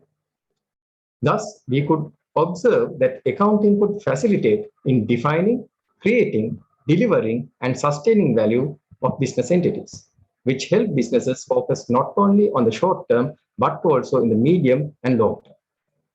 So in a bunny environment, the short term is, or the immediate situation is the most important. So the short-term profit focus is taken into a long-term wealth maximization aspect, leading to sustainable business, particularly in a bunny environment. So that's how accounting could support. And this is the framework which I would like to propose. But you might have frameworks, but if you don't have a mechanism, that's going to be a problem. So now I'm going to propose a mechanism to provide this value. Provide these four aspects. What's the mechanism? A mechanism in financial accounting for operationalizing the integrated accounting value creation framework and preservation framework. I would like to propose the integrated reporting framework of the International Integrated Reporting Council, IIRC, shortly IIRC, as a means of operationalizing the framework that I proposed above. The IIRC defines the integrated report. What's an integrated report? According to them, is a concise communication about how an organization's strategy, governance, performance, and prospects in the context of its external environment lead to the creation, preservation, or erosion of value for the short, medium, and long term. Thus, the IIRC highlights that the primary purpose of integrated report is to explain the providers of financial capital on how an organization creates, preserves, or erodes value over time. Furthermore, they also emphasize that an integrated report expresses an organization's potential to deliver value, benefits to workers, consumers, suppliers, businesses, partners, local communities, politicians, regulators, and policymakers. Thus, this is an ideal reporting framework in accounting that could be used for the integrated value creation framework proposed above, which could provide a holistic view for the stakeholders to make short-term, medium-term, and long-term decisions, particularly in a bunny environment. So that's about the mechanism. It should be highlighted that integrated reporting framework also highlights the importance of integrated thinking. So that's the basis of integrated reporting. So in a bunny environment, that's really important to have an integrated thinking. We have to think in an integrated manner. What is integrated thinking? It is the active consideration by an organization of the relationship between its various operating and functional units and the capitals that the organization uses or affects. Integrated thinking leads to the integrated decision-making and actions that consider the creation, preservation, and erosion of value over the short, medium, and long term. So you can see this is the holistic framework that we can adopt in our business entities. Now, since the theme is on businesses, that's why I'm referring to business entities, but this framework can be easily applied in universities and other non-profit making as well as socially valued entities as well. This shown in figure 1, you can see on the slide, which is an integrated approach. It will be very difficult without that kind of integrated approach. It will be very difficult to steer the business in a bunny environment for survival, let alone success. Let alone success.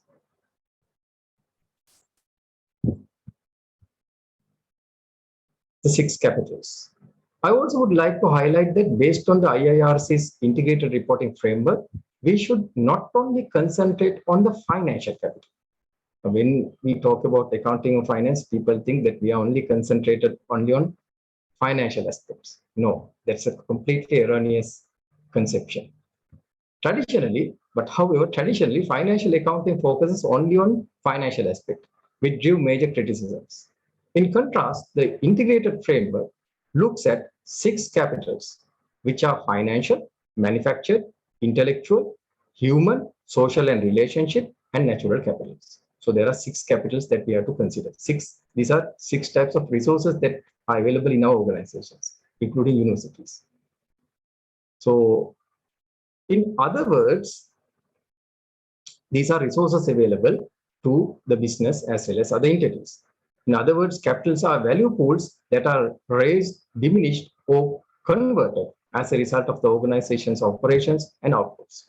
For instance, when a business generates a surplus, its financial capital increases, and the quality of human capital enhances when the employees are better educated. Financial capital is the pool. Now, what do you mean by financial capital?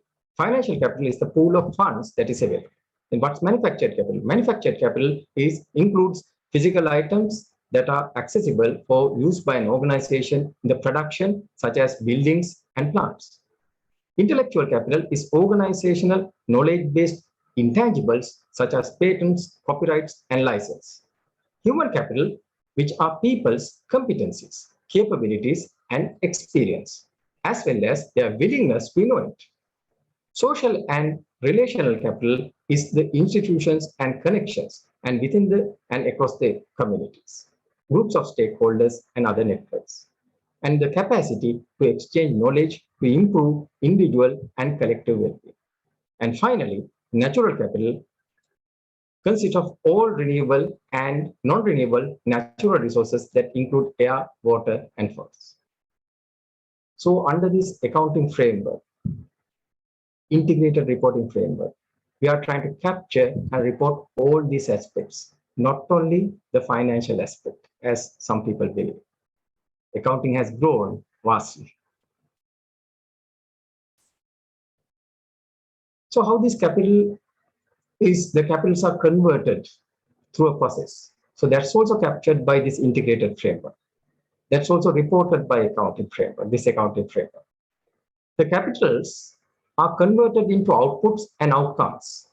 This process through which value is created, preserved, or eroded is shown in figure 2.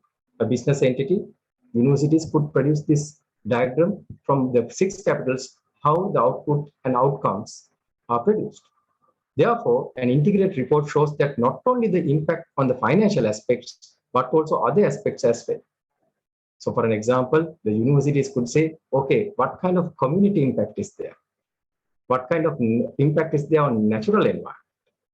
That also could be taken into consideration by this model. In a bunny environment, to get decisions rapidly, having such holistic picture and information is considered to be vital. Furthermore, timely delivery of information is also considered to be a paramount of importance. Usually, financial accounting reports are generated on an annual basis for external parties, but it would not be suitable at all in a bunny environment. So therefore, I propose to implement an integrated system within an entity and link it to an extensible business reporting language, which we call as XBRL platform, where the stakeholders could tailor their own reports and make vital decisions immediately. So that's another platform that we can use in par with, along with this integrated framework.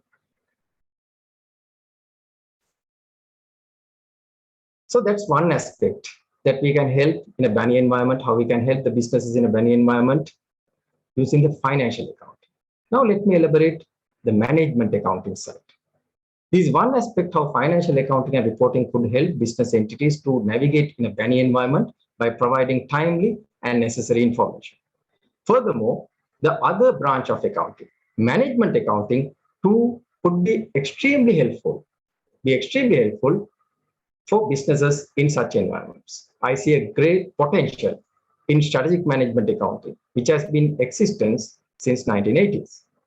Simmons 1981 defines what's strategic management accounting, the provision and analysis of management accounting data about a business and its competitors for the use of developing and monitoring business strategy.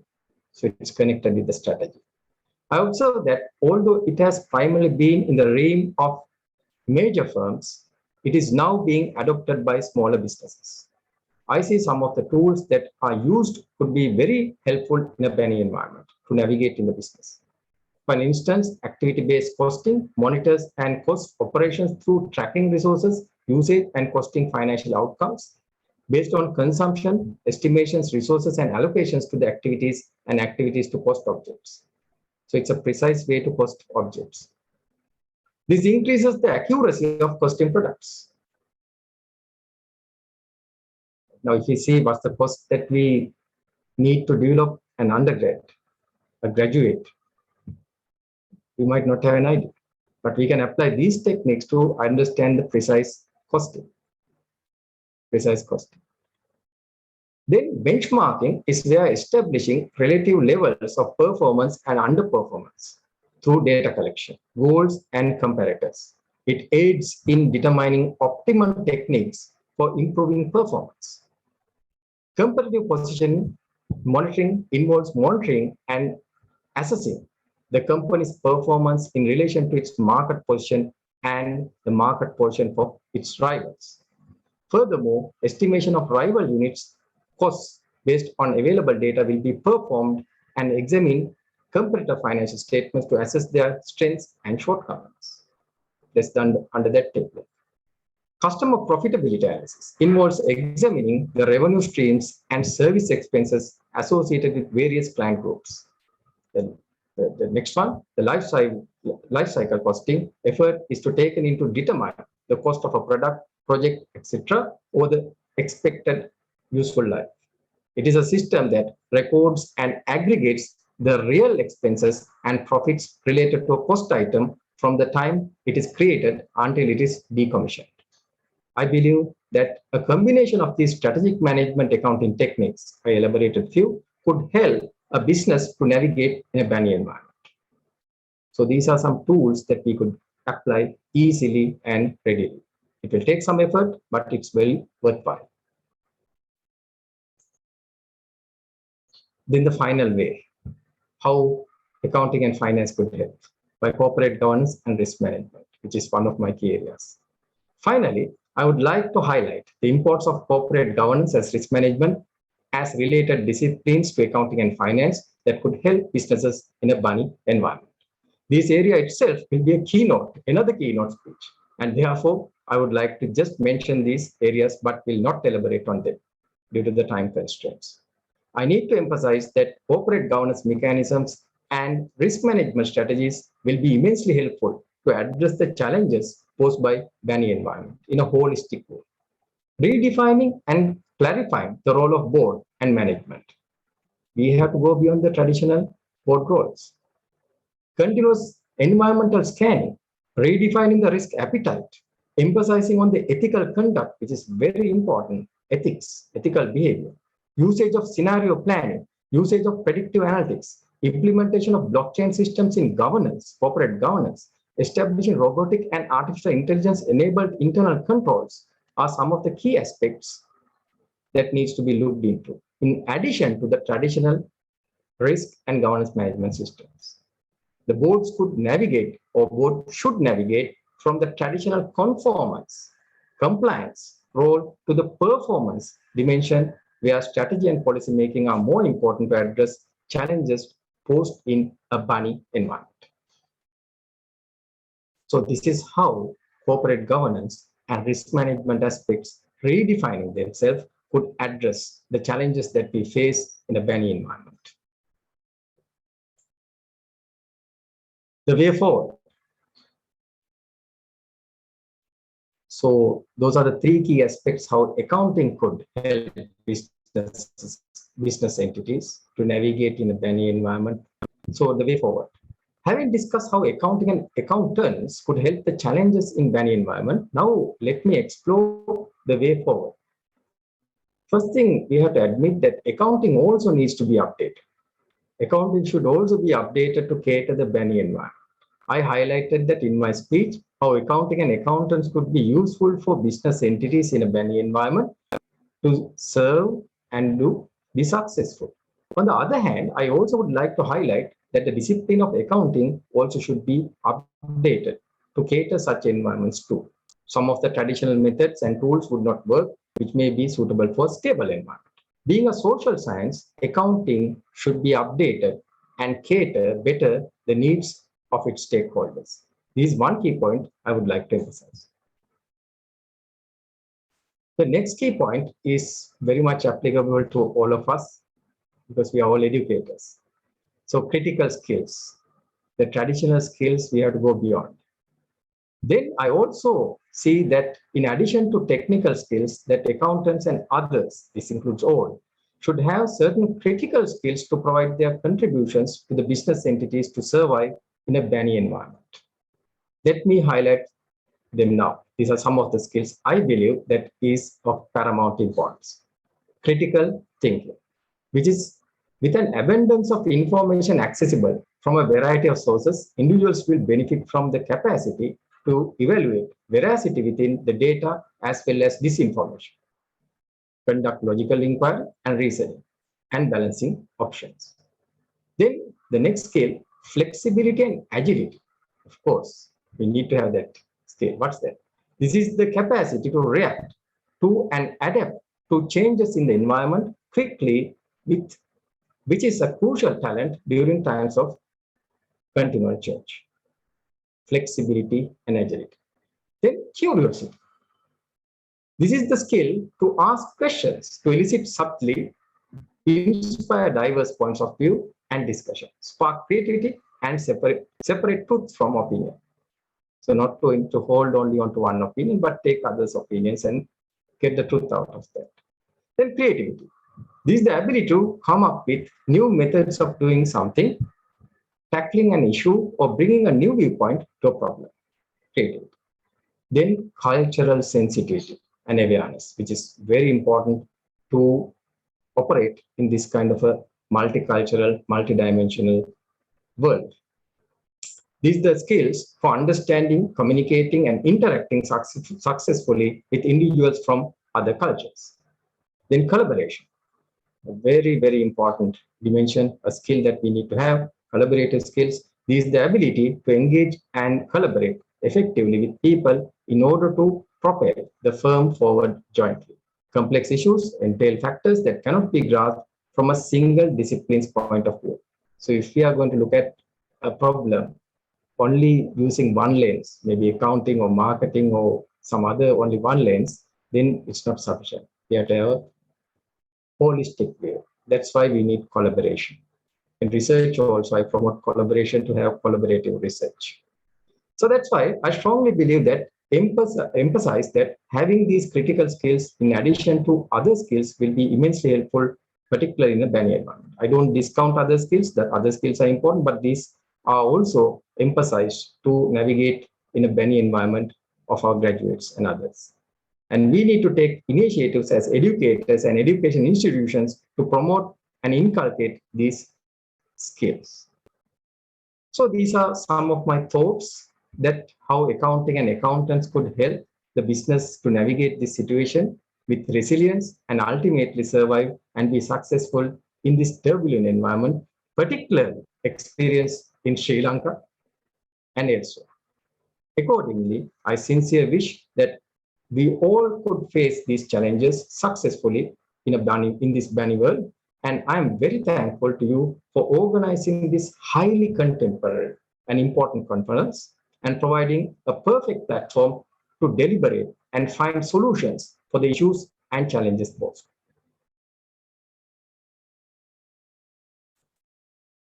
Thank you immensely again, and let me wish you all the very best.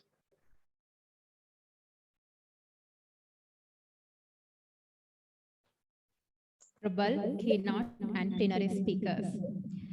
As the next item on the agenda, ladies and gentlemen, I am pleased to introduce Professor N. Jayantha Devasiri, the brand ambassador of Emerald Publishing for South Asian region. Jayantha Devasiri is a professor attached to the Department of Accountancy and Finance at the Sabaragamu University of Sri Lanka. He is currently serving as the co-editor-in-chief of the South Asian Journal of Marketing, published by Emerald Publishing, and Senior Associate Editor of the FIIB Business Review published by Sage Publishing. Recently, he has been accredited as a fellow chartered manager by the Chartered Institute of Management, United Kingdom. Considering his valuable contribution to research and academia, Emerald Publishing United Kingdom has appointed him as the brand ambassador for its South Asian region. Ladies and gentlemen, please welcome Professor N. Jayanta Devasari to address the gathering. Good morning, everyone. Professor G.S. Ginigaddara, Vice Chancellor of the Rajarata University of Sri Lanka, Dean of the Faculty of Management, Chair, Co-Chairs. In addition to that, respected keynote speakers and dignitaries on the head table, senior researchers, students, and distinguished participants. Greetings for the first International Symposium on Management 2022. I take it as a great pleasure and honor in order to deliver this plenary speech as the brand ambassador of Emerald Publishing for its South Asian region. So I'm going to discuss with a special reference to the publisher's perspective and also editors and authors' perspective with regard to the topic being selected.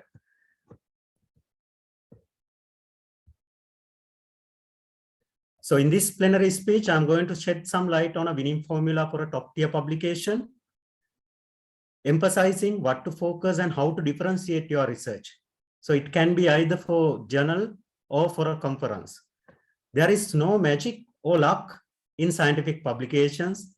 I have to emphasize that all of your hard work would pave the way towards for a top-tier publication. Assume that you are working in the industry and you need to achieve a competitive advantage. So what sort of strategies you can utilize? So we can say that we can use the Porter's generic strategies such as differentiation and focus. In addition to that, we can use blue ocean strategies through continuous innovation. In addition to that, we can use white ocean strategies along with competitor collaborations. So similarly, here I argue that we can use the same set of strategies in publishing in a top-tier journal or top-tier conference. So as you can see on the Venn diagram here, stated in the figure 1, the strategy here is to enhance the focus and differentiation in order to increase the intersection that represent the decisive or definitive competitive advantages. So the authors can improve the originality and contribution of their study while opening a room for a top-tier publication through definitive competitive advantages. So what you have to do here is you have to differentiate your work while focusing on your final product. Product is the manuscript. In addition to that, it is possible to achieve the first move advantage when you apply these strategies together with the continuous innovation. Therefore, you need to develop a sustainable competitive advantage or advantages in order to successfully provide a superior value. We call it as value proposition for a specific audience. Here, I would like to explain the ways and means of using each strategy in publishing in a top-tier journal. So the question here with regard to the focus strategy, so what to focus when conducting our research or when writing our manuscript? First, it is required to focus on a suitable journal when writing the manuscript. So first instance, you should select the journal or the conference. So there are specific and unique guidelines for each candidate journal so that the authors need to focus on one particular journal in order to reduce the time required for a revision in a later stage. So if you are focusing on a journal at a later stage, what you have to do is you have to revise the entire manuscript in order to suit that conference or suit that journal. So how to select a suitable journal or conference, that is a question for all of us. So Journal Finder, that is a digital tool that helps you to identify the journal that could be best suited for your publishing a scientific article. In addition to that, you can focus on the aims and scope, impact factor, and the published articles by the candidate journal when selecting the best journal for the manuscript. The impact factor, that is basically calculated by taking the average annual number of citations per article published by the journal. So top-tier publishing outlets, they do have high impact factors or site scores so that your decision could be straightforward. In addition to that, authors should focus on indexing of the journals when selecting the best outlet. For an example, it is advised to focus on ABDC, Scopus, Web of Science, ABS when picking the appropriate journal for your manuscript. That is how you can identify a top-tier journal out of thousands journal available in your discipline. In addition to that, you can look at your references as well when selecting the journal. So this will help you to narrow your choices. So that will basically help you to identify most suitable journal for your study. In addition to that, you have to review recent publications in each candidate journal. Find out what are the hot topics. So what are the accepted type of articles and so on. So that is really essential. Another thing we have to focus is that it is required to focus on the manuscript quality than the quantity. So in South Asia, we can see that most of the researchers, they focus quantity than the quality. So however, I would like to emphasize that, highlight that it is better to focus on 2 top-tier publications than 10 to 12 poor quality publications in predatory, fake or clone journals. In addition to that, it is required to focus on the manuscript as well. So when you focus on the manuscript, what you have to do is you have to see whether the manuscript follow a scientific approach. Editors see whether the manuscript focus on recent contextual literature in order to differentiate that from the other studies conducted in the phenomenon. In addition to that, you have to recheck whether the manuscript follow the submission guidelines. So as authors, you should check whether the manuscript have a clear focus, emphasizing its originality and implication to the practice of society. That is really important. That is the outcome we expect as editors. So in addition to that, if all the answers are yes for these questions, you can submit your article to a top-tier outlet. Otherwise, you have to revise it again. So in addition to that, you have to focus on the right audience as well. That is really essential. So when organization market its product, they identify the right audience. So they basically prepare the advertisement in order to shoot that audience. So similarly, as authors, as researchers, we have to focus on the right audience. So identifying the right audience, that is essential because they are your customers, they are your readers, they will cite you. So first you have to verify their interest in your study. If you consider the stated topic here, the first topic, so here, what we are doing is we are investigating dividend policy determinants. That is a highly investigated topic, but looking at the triangulation approach, so it provides some kind of interest for the readers. So in order to get the interest of the readers, so the topic has modified like this. So if you consider the second topic, so that is focusing on whether the audience is local or international. So evidence from emerging and developing market. So this article is written basically focusing on that audience. So if you go through the next slide, so these are the 2 articles we published based on these 2 research topics in order to capture the right audience. That is really essential. So in addition to that, I would like to share some experiences that I gained being the editor of the South Asian Journal of Marketing. So this is a platinum open access model. So published by Emerald. So 10% of the submissions are out of scope. So when you consider in order to submit a paper, what you have to do is you have to go through these aims and scopes. That is really essential. In addition to that, 20% of the submissions that do not follow the submission guidelines. So that is really essential. When a paper is sent for revision, we can see inadequate responses to the reviewers. Sometimes it takes some time to figure out what are the changes you have done and where it is. So editors and reviewers, they have to have additional time in order to see what are the changes, where it is. So you have to minimize this time in order to have a quick publication.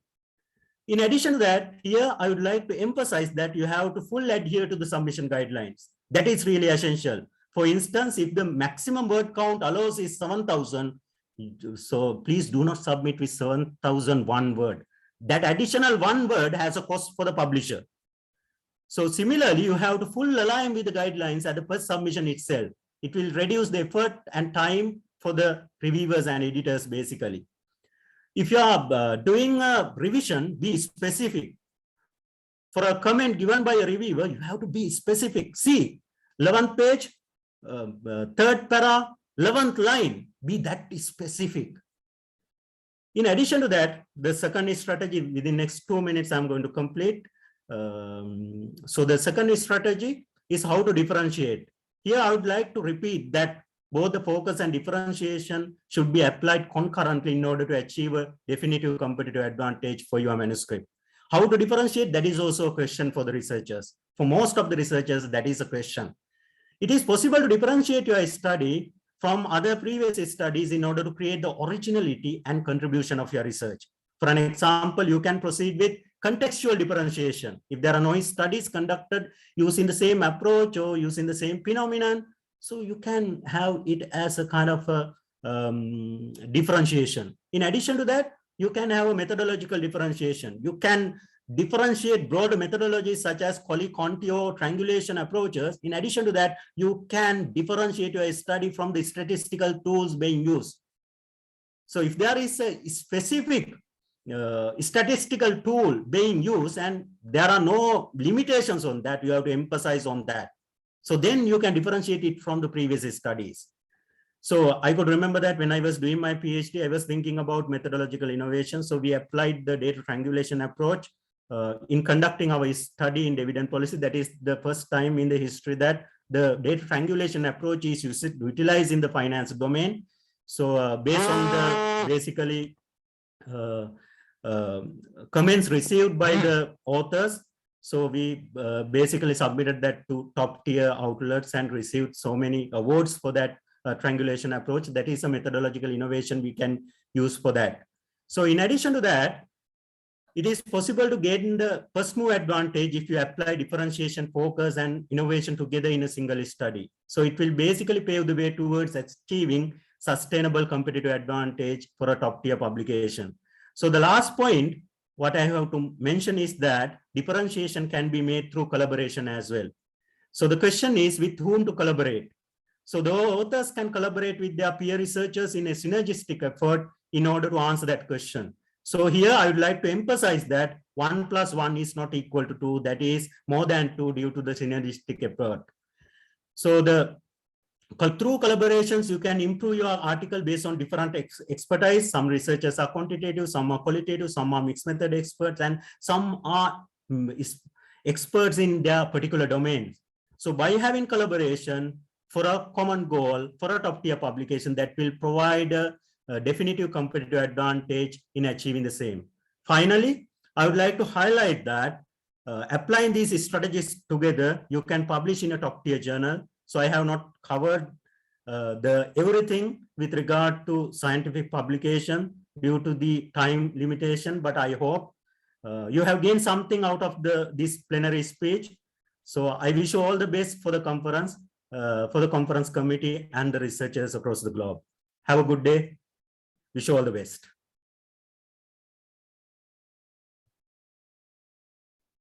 Thank you, Professor Chanta Devasri, for that timely, fruitful speech. Now, we are about to begin the technical sessions of the symposium. I know that all the symposium delegates are waiting for this moment. Before moving to the technical sessions, I am pleased to invite Mrs. Edina Berry, Symposium Secretary, to introduce all the technical sessions and its nature to our delegates.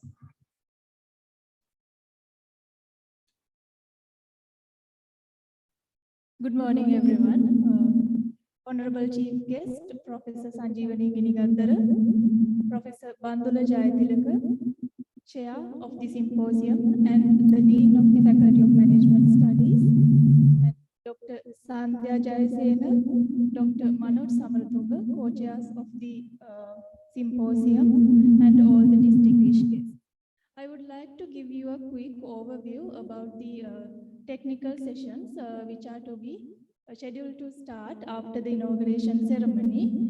So there will be 21 technical session panels under the tracks of accountancy and finance, human resource management, marketing and supply chain management, contemporary studies in management, tourism, hospitality and event management, operations and total quality management, and information systems. So the technical sessions will be started at 11:30 a.m. As you can see on the screen, you can access all the details related to the technical sessions on our website. So all the authors are requested to join the technical sessions on the given time to your relevant panel. Thank you very much all, and I wish you a productive day ahead.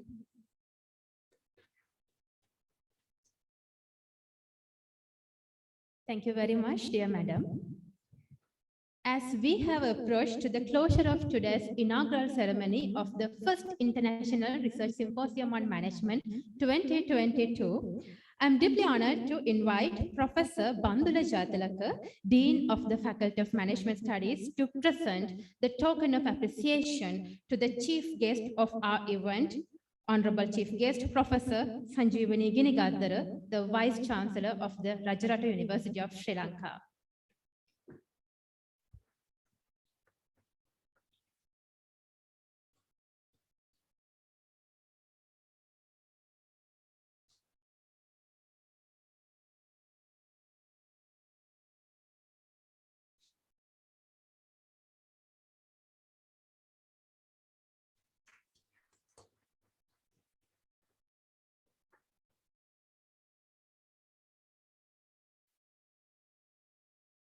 Thank you very much, ma'am and sir.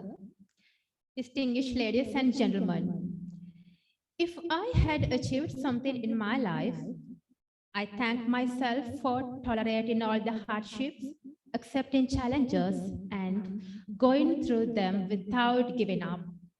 I believe that appreciating ourselves is a positive vibe that flying around ourselves as a blessing.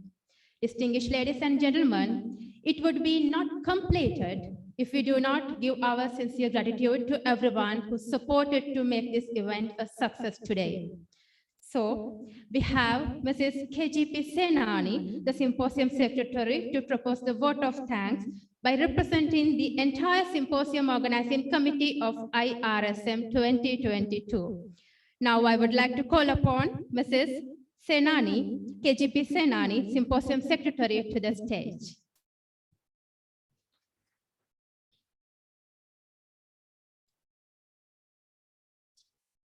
Good morning, everyone.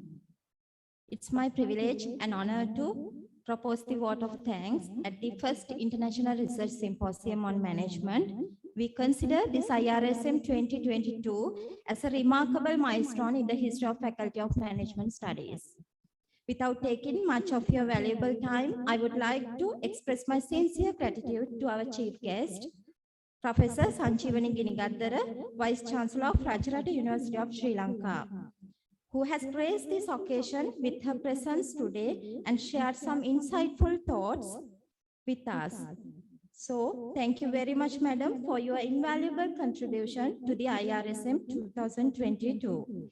Co-creating the business resilience toward the new normal and beyond is essential in the BANI world. This is highlighted in our symposium theme. Our respected keynote speakers, Professor Dimitrios Bouhalis, Professor Luis Martinez, Professor Roshan and Dr. Chemai Cascio further elaborated this BANI concept, its implications and relevance in different perspectives in their insightful speeches. Thank you, sirs. Your precious ideas of great importance for us today. I must express our deep sense of appreciation for Professor Jayanta Devasiri, Brand Ambassador of Emerald Publishing for South Asian region. We immensely value your presence today on this occasion.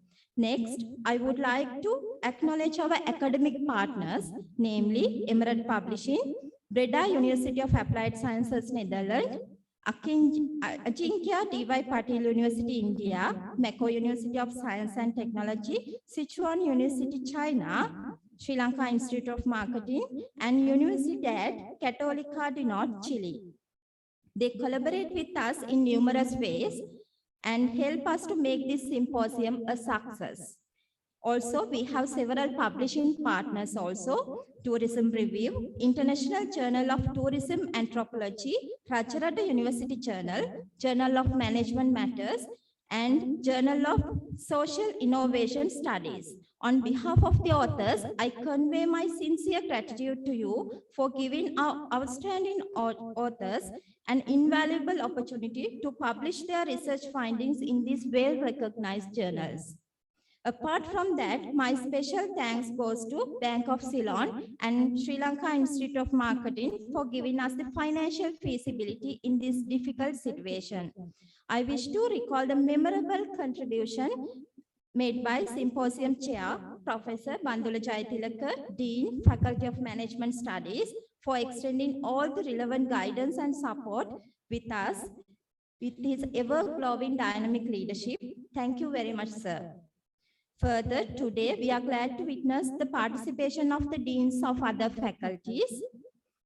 Professor Ranjit Edirisinghe, Dean, Faculty of Applied Sciences, Professor Tusita Mendis, Dean, Faculty of Social Sciences and Humanities, Professor Dr. GVTV Veerasurya, Dean, Faculty of Agriculture, and Dr. Chanaka Pushpakumara, Dean, Faculty of Medicine and Allied Sciences, are with us today in this occasion. Thank you very much, sir.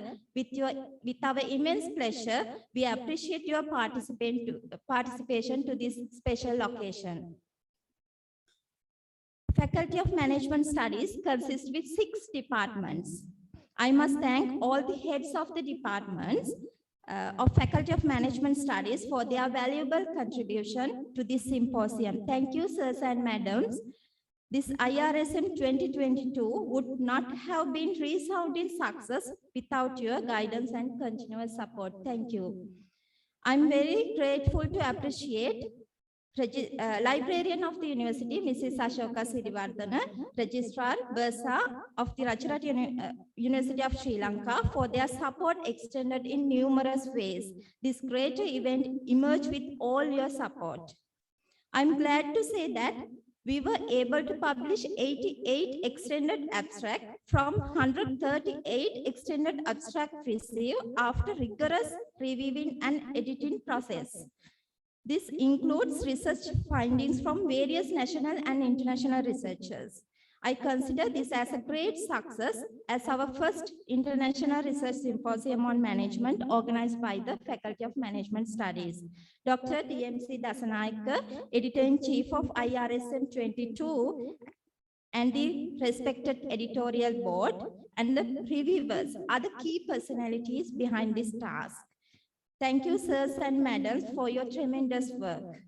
Further, we always appreciate our authors for their willingness to share their knowledge, making this symposium a fruitful platform of knowledge dissemination. After this inaugural ceremony, technical sessions will be commenced where authors of the extended abstract could share their research findings.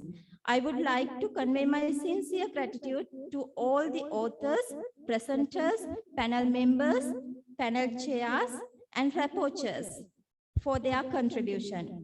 On behalf of the organizing committee, I invite you to color up these sessions with fruitful comments and suggestions. An event like this cannot happen overnight. We have been fortunate enough to backed by a team of very motivated and dedicated personnel. IRSM team includes chair, 2 co-chairs, 2 secretaries, advisory board, track coordinators, various subcommittees who took the responsibility of completing all the background work. Thank you very much all. Together we did it. Next, I'm very much thankful to the whole academic staff of the faculty for their everlasting support. I must also note all non-academic staff of the faculty, including Senior Assistant Registrar and Assistant Bursa of the Faculty of Management Studies. One of the prime objectives of our symposium is to create a platform for our undergraduates to disseminate their research findings. Today, in this special occasion, we are privileged to see our undergraduates. Thank you, dear students, and we believe this will be a great inspiration for you. Finally, I would like to express our heartfelt gratitude to the family members of the organizing committee members to bear with us for the late, long nights at work and make this symposium a success.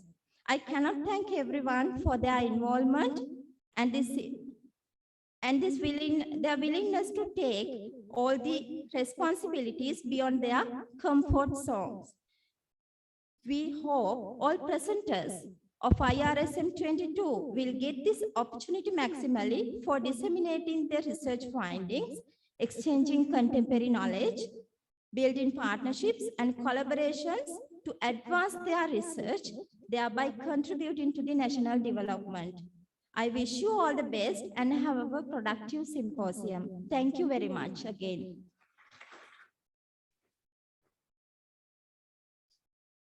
Thank you, dear madam.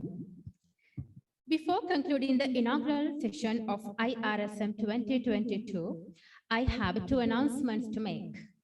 One is, the organizing committee invites you to take a group photograph at the lobby area of the main administrative building. Next, the organizing committee invites you to enjoy tea arranged at the lobby area of the main administrative building. Distinguished ladies and gentlemen, now we conclude the proceedings of the first International Research Symposium on Management 2022. Thank you all for being here today with us and looking forward to see you at the technical sessions. Thank you.